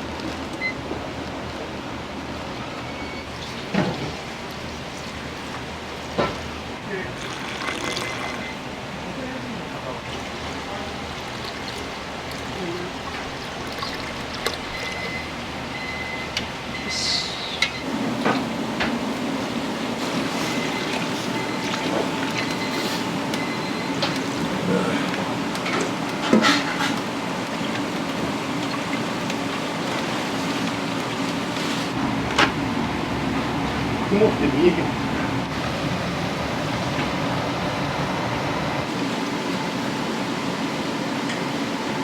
40分50分ぐらい煮込んで、さらにつけだれに 3,4 時間浸すんだけど、僕ら本当に日々進化していかないと、やっぱいろんな流行りとかあるから、そこに合わせてだから10年前の工程もいろいろ変わってるし、その中で効率よく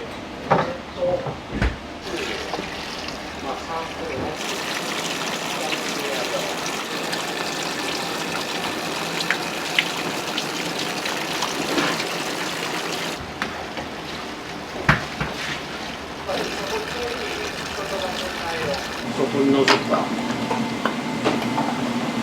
まみを残して臭みとか骨の中までしっかり臭みがある部分を取り除くようにして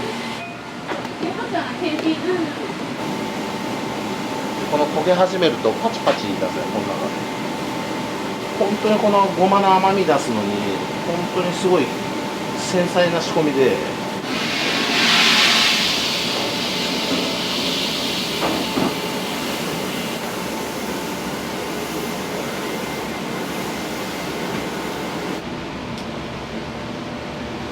これ本当に色つき始める手前でやめるんだけどで入りすぎるとねやっぱ甘みが飛んじゃうし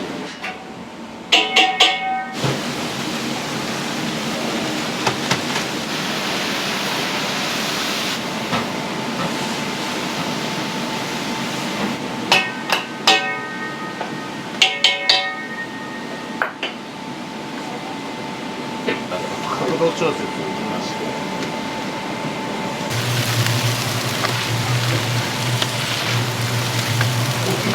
うちの兄貴がやっぱカラワンとって反響もあったのを知ってたんででも本当にその以外の5店舗それもだいぶ店舗回って自分の好きな店を最後広くなってそうや8年ぐらい10年選手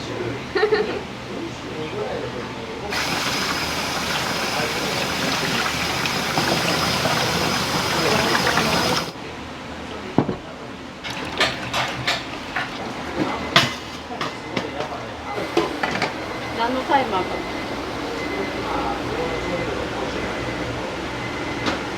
チャーハンはもうすごい出るしホイ丼とかチンジャオ丼とか男のお客さん多いからすごいがっつり食べていく感じオンラインなんだっけできるとかそんな気持ちなかったけど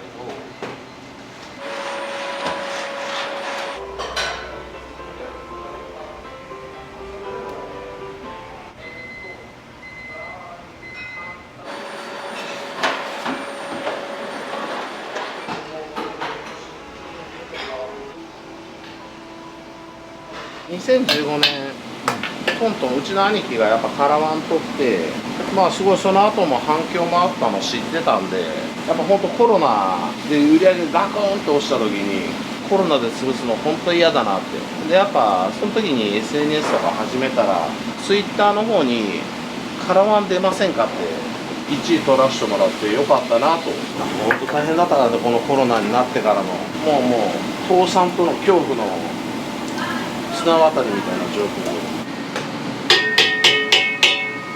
今日が生姜とかニンニクとあと何ネギか青ネギで臭み取ってるんだけ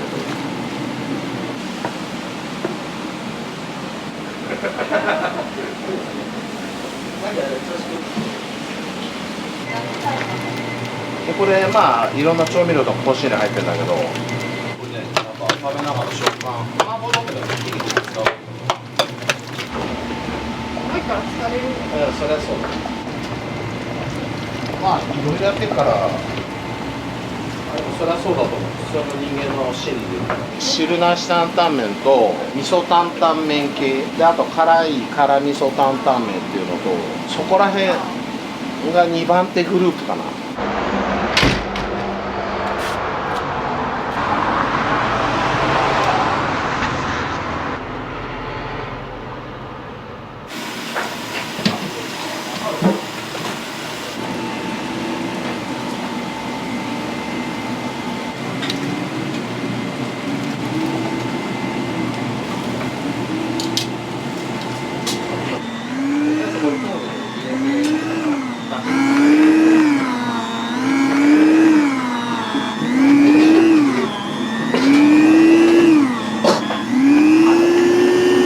家族で親子で働くのってどうですか？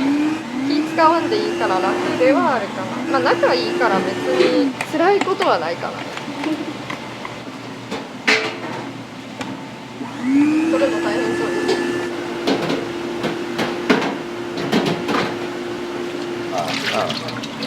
これがまたカレー激辛ライブだから最近パッケージ変わったからどれがどれか分かんなくなっちゃうんだよね200度ぐらいになったら一気に。だからこれも失敗したら笑えん仕込みでさ、担々麺一杯ですごい手間暇かかってる。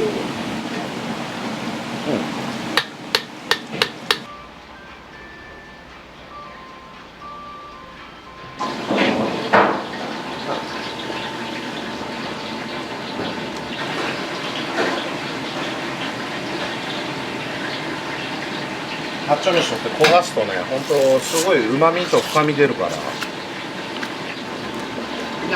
移す作業を裏でやってる。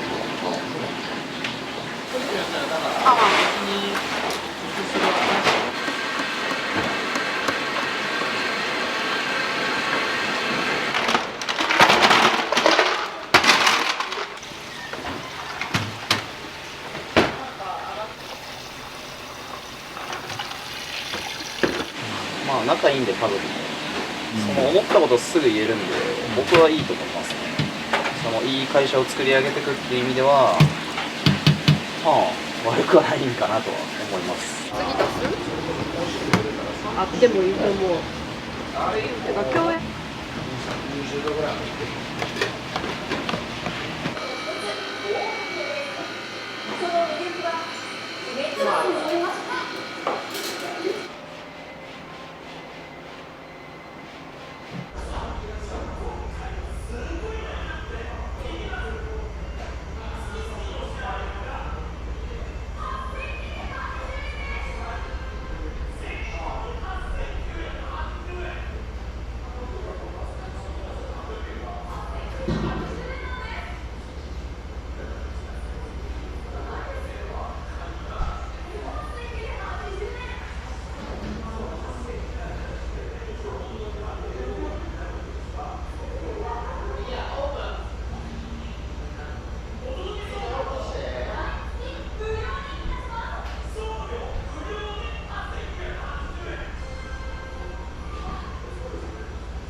そうそうそう。はい、すいません、チャーハン大盛りです。はい、失礼いたし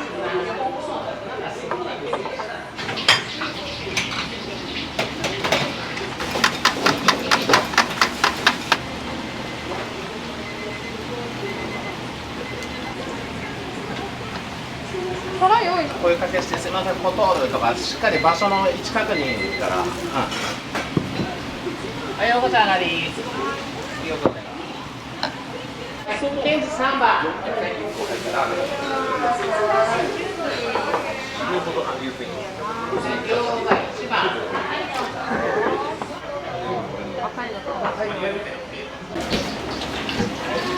ぞお待ちください。はい、お願いします。はい、お願いします。はい、ケンジ3番。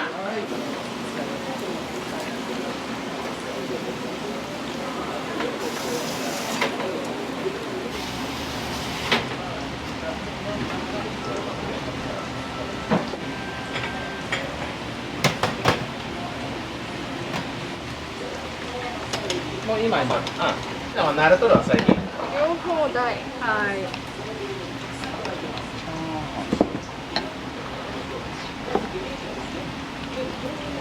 失礼します。はい、7度です。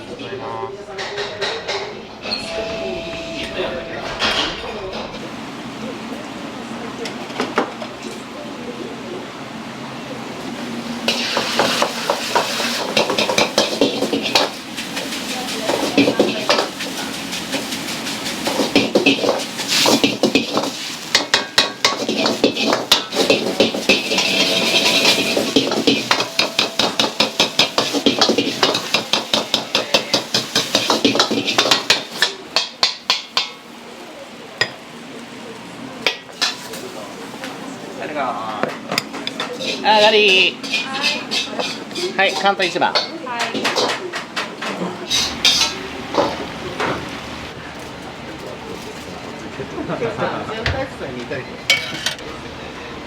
あがり、ゆうりん3番。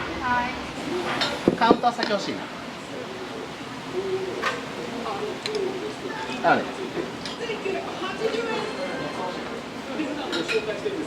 度のチャーハン大盛り。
すいません、失礼いたします。じゃあこちらが7。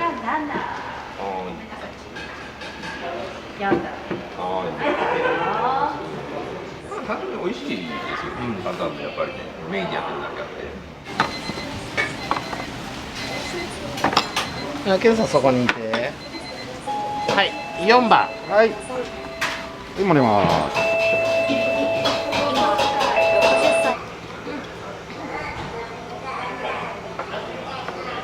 オープンした時から来てて不安で来てて、やっぱりこの担々麺が大好きで来てて大不安です。あと油淋鶏がすごく美味しいので、これとセットでいつも頼むようにしてて、もう大不安ですねこれ。はい。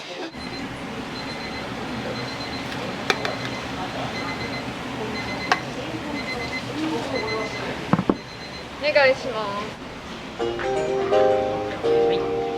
はい、失礼します。担々麺7とライス小です。はい、会計どうぞ。150円。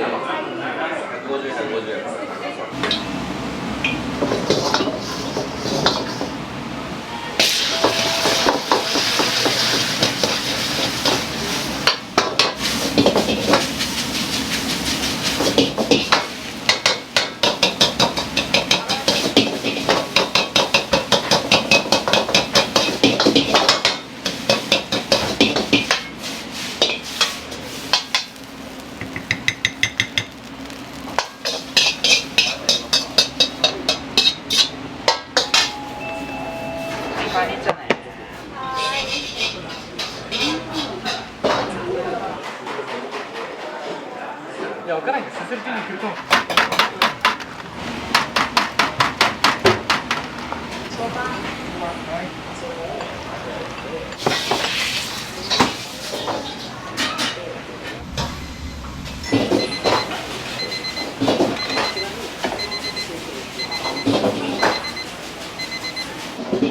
ごめん、番号が6番。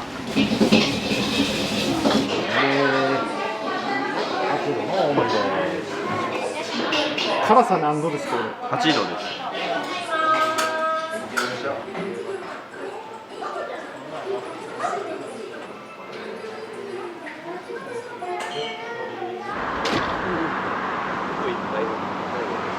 辛いのがちょうどよくてうまかったですね。チャーハンが世界一うまいです。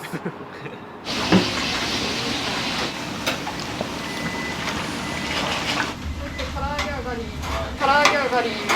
どうだ。ここ8番。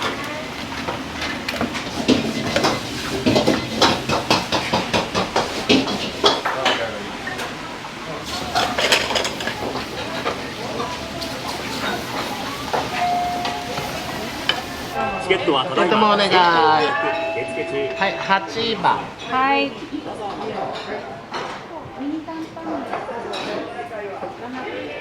麻婆定食ですね。卵、メンマ。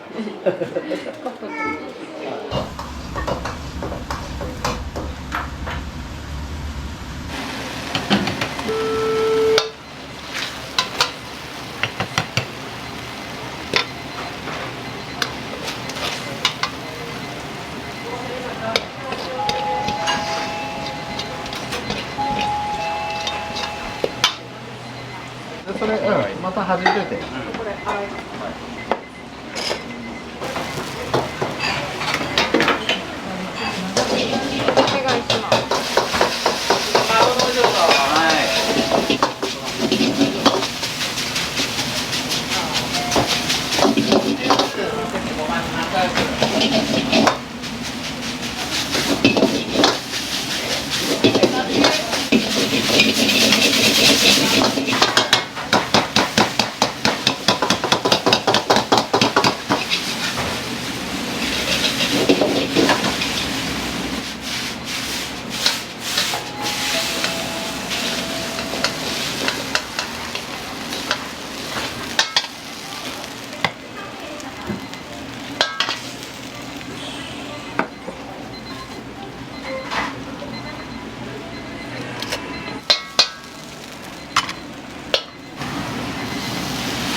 帰りね。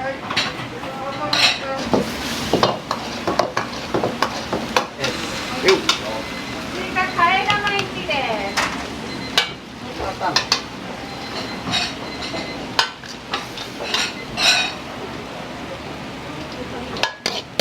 いける？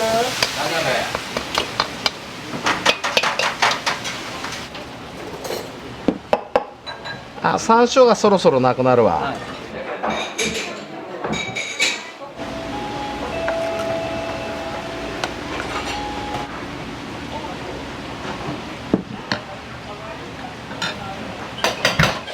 カウンター1番。はい。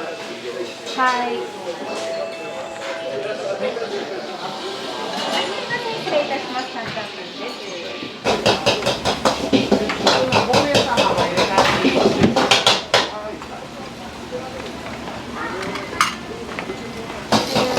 8番。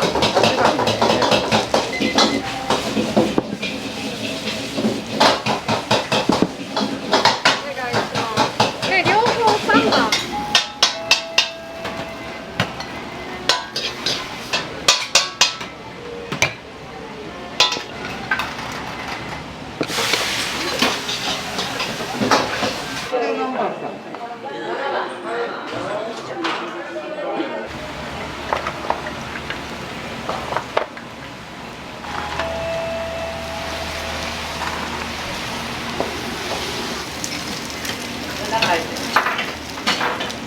はい、すみません、お待たせいたしました。餃子定食のお客様ですね。はい、失礼します。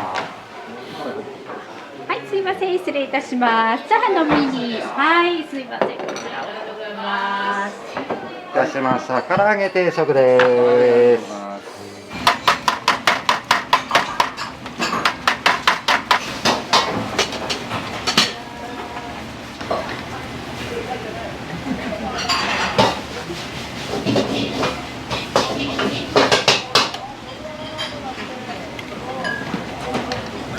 はい、横ちゃん上がり。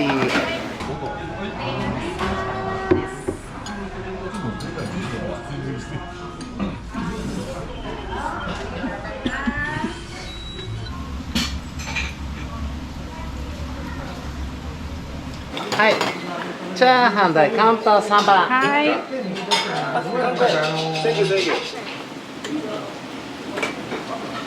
ゲットよ。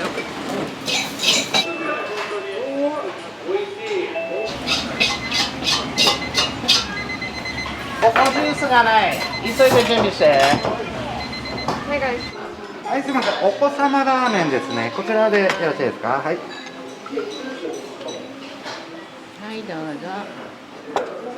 これ塩ラーメンチャーシューになります。まあまあ後からそれは。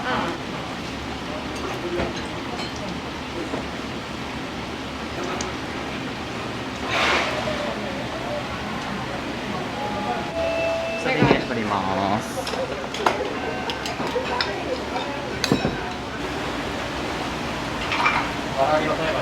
はい。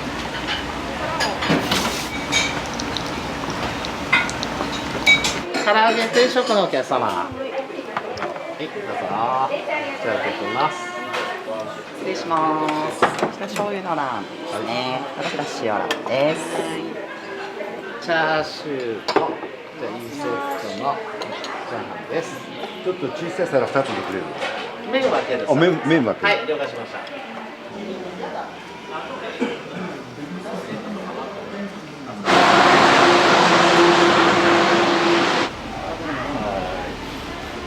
まあ、一丸になって頑張ってると思いますよ。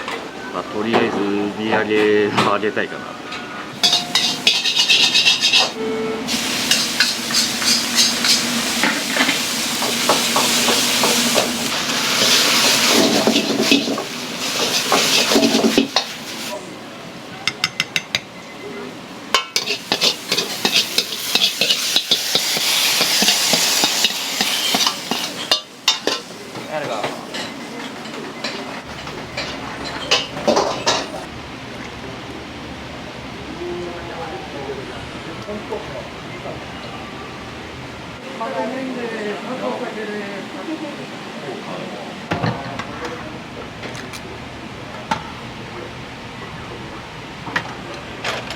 チャーハンのいい最初のは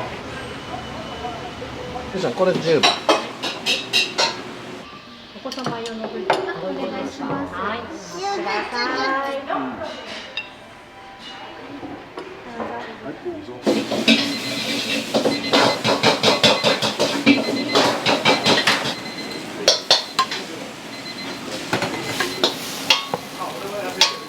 願いします。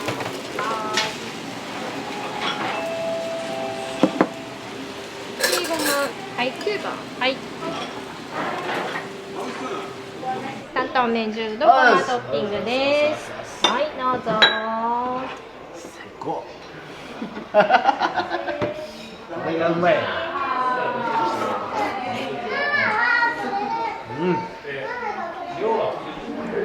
はい、内容他に使う。ああ、まあね。これうまい。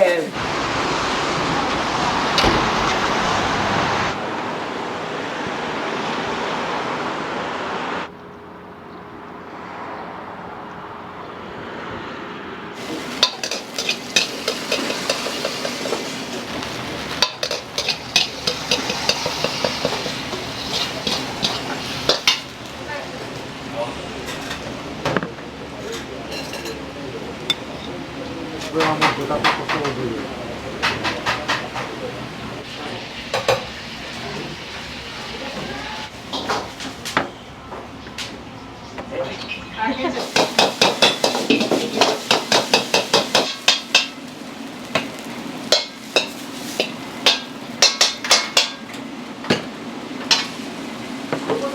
半身に取ってもらっていい？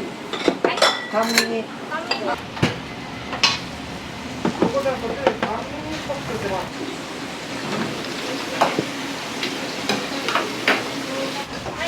はい。ボドーデャ8番。はい。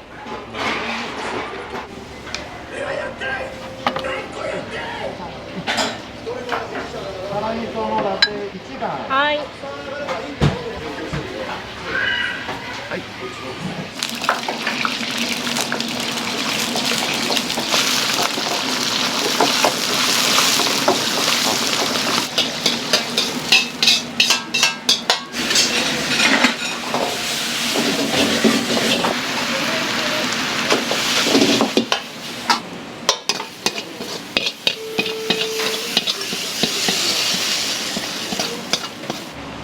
誰が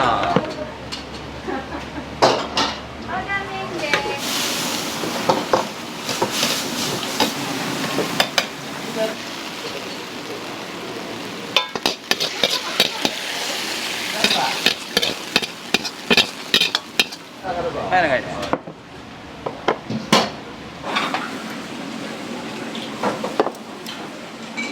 お願い。はい、そっちから2番。はい、そっちから。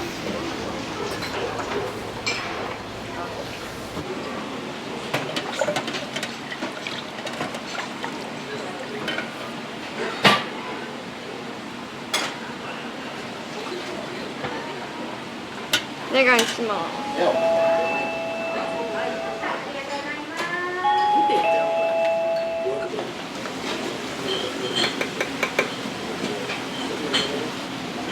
お願いします。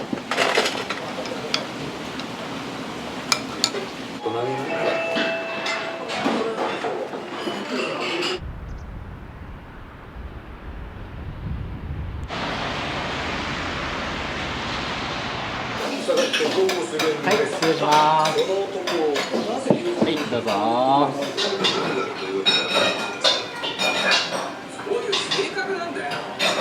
警察手帳にすれば何でも自由になるみたいに勘違いしてません？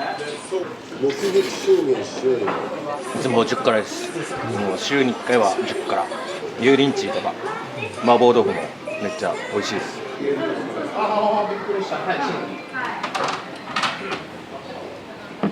教えません。はい、どうぞ。ゆうだ8枚いって。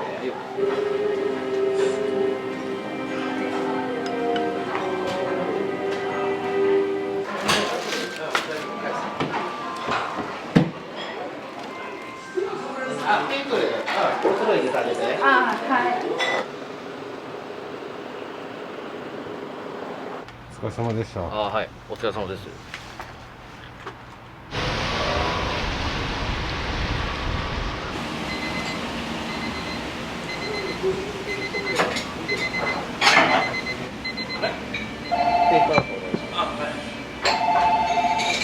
はい、失礼します。どうぞ。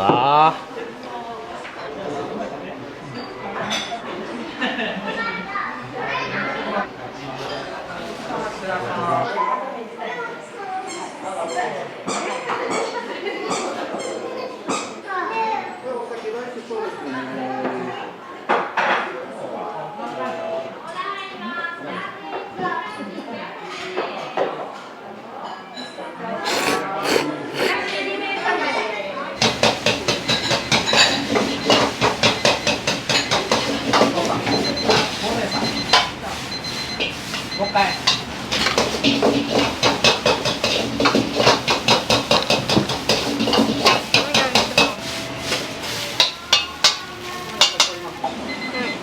いいよいいよ。順番通り。いいよ。いいよいいよ。だから警察は気合いだよ。担々麺じゃないですね、これは。これはチャーシュー麺。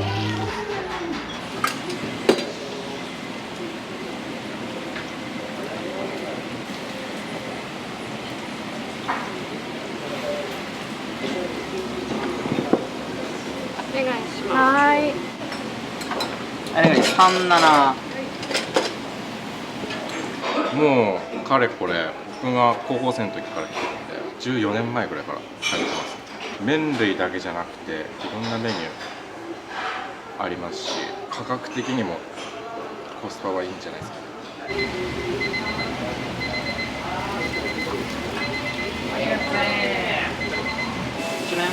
いや、ここネギ茶と担々。はい、すいません、失礼いたします。ネギチャーシュー麺です。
い。はい。は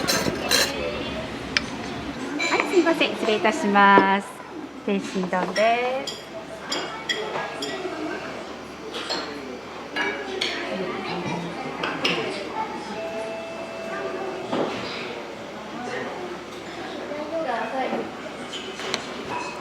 ママの声聞こえてます？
朝はどういう仕込みされるんですか？大体まあ夜のうちにある程度やっとくんですけど、朝は切り込み少し野菜とか、ランチがパンチヌードル、一番よく出るラーメンをちょっとランチに入れたんで、それの仕込みと。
手袋。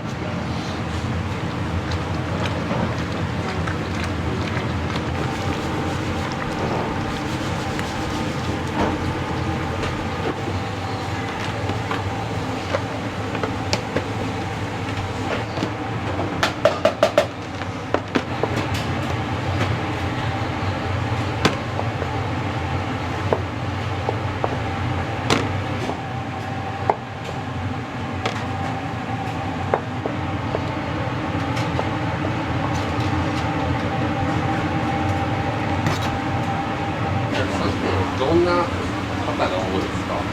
平日はもう昼も夜もおられます。週末はそうですね、県外の人とか割と来たことのないような人も多いですね。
ごめんなさい、ちょっとフライヤー行きます。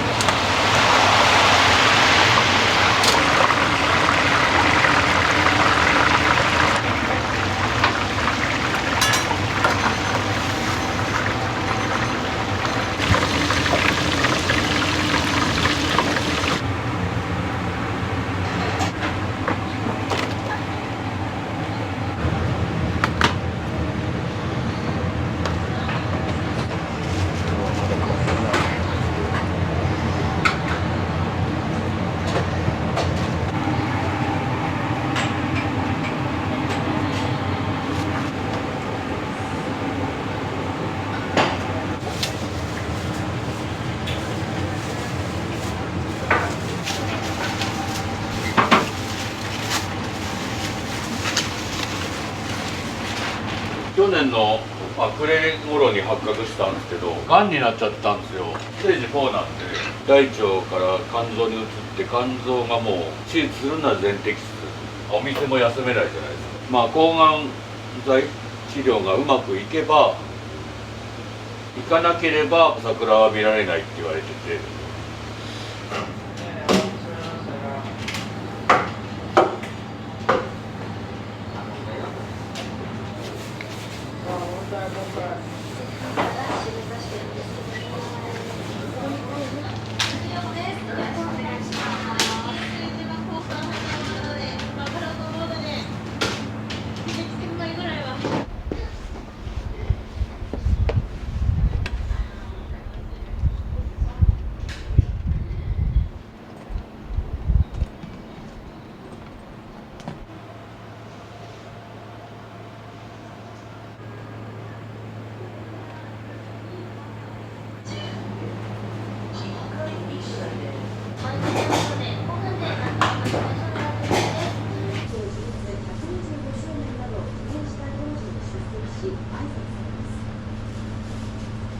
メジャーリーグドジャース大谷翔平選手に待望の復活です。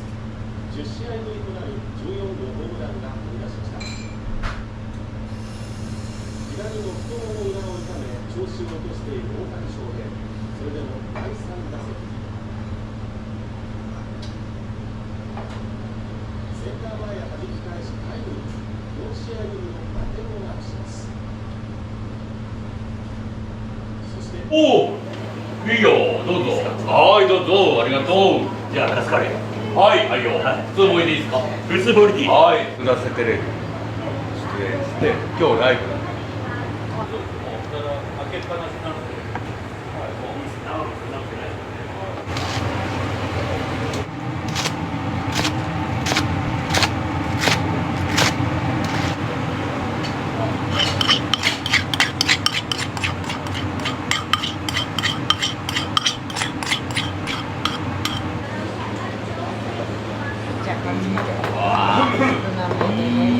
ありがとうございます。いいね、カツ。でかっ。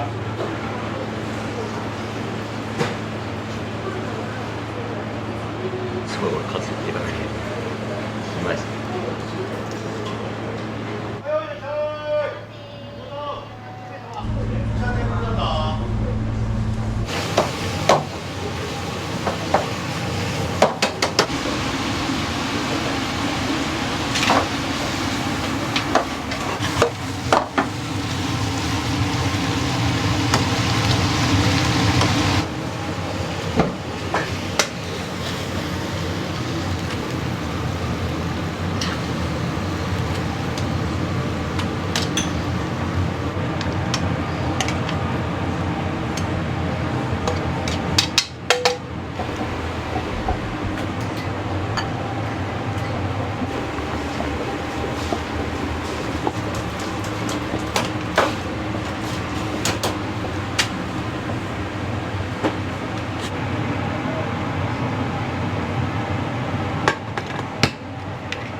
はい、お願い。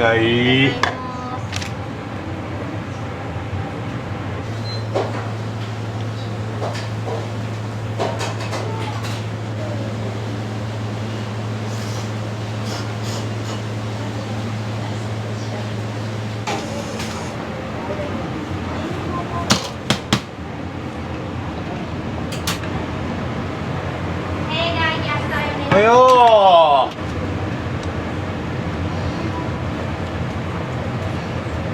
はい、お願い。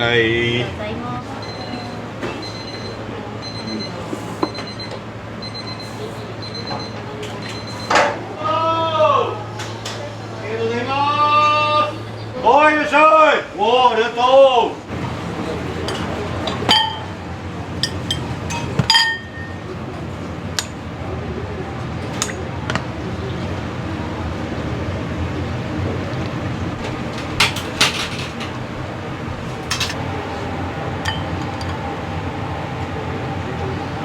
おい、いらっしゃい。どうぞ、ありがとう。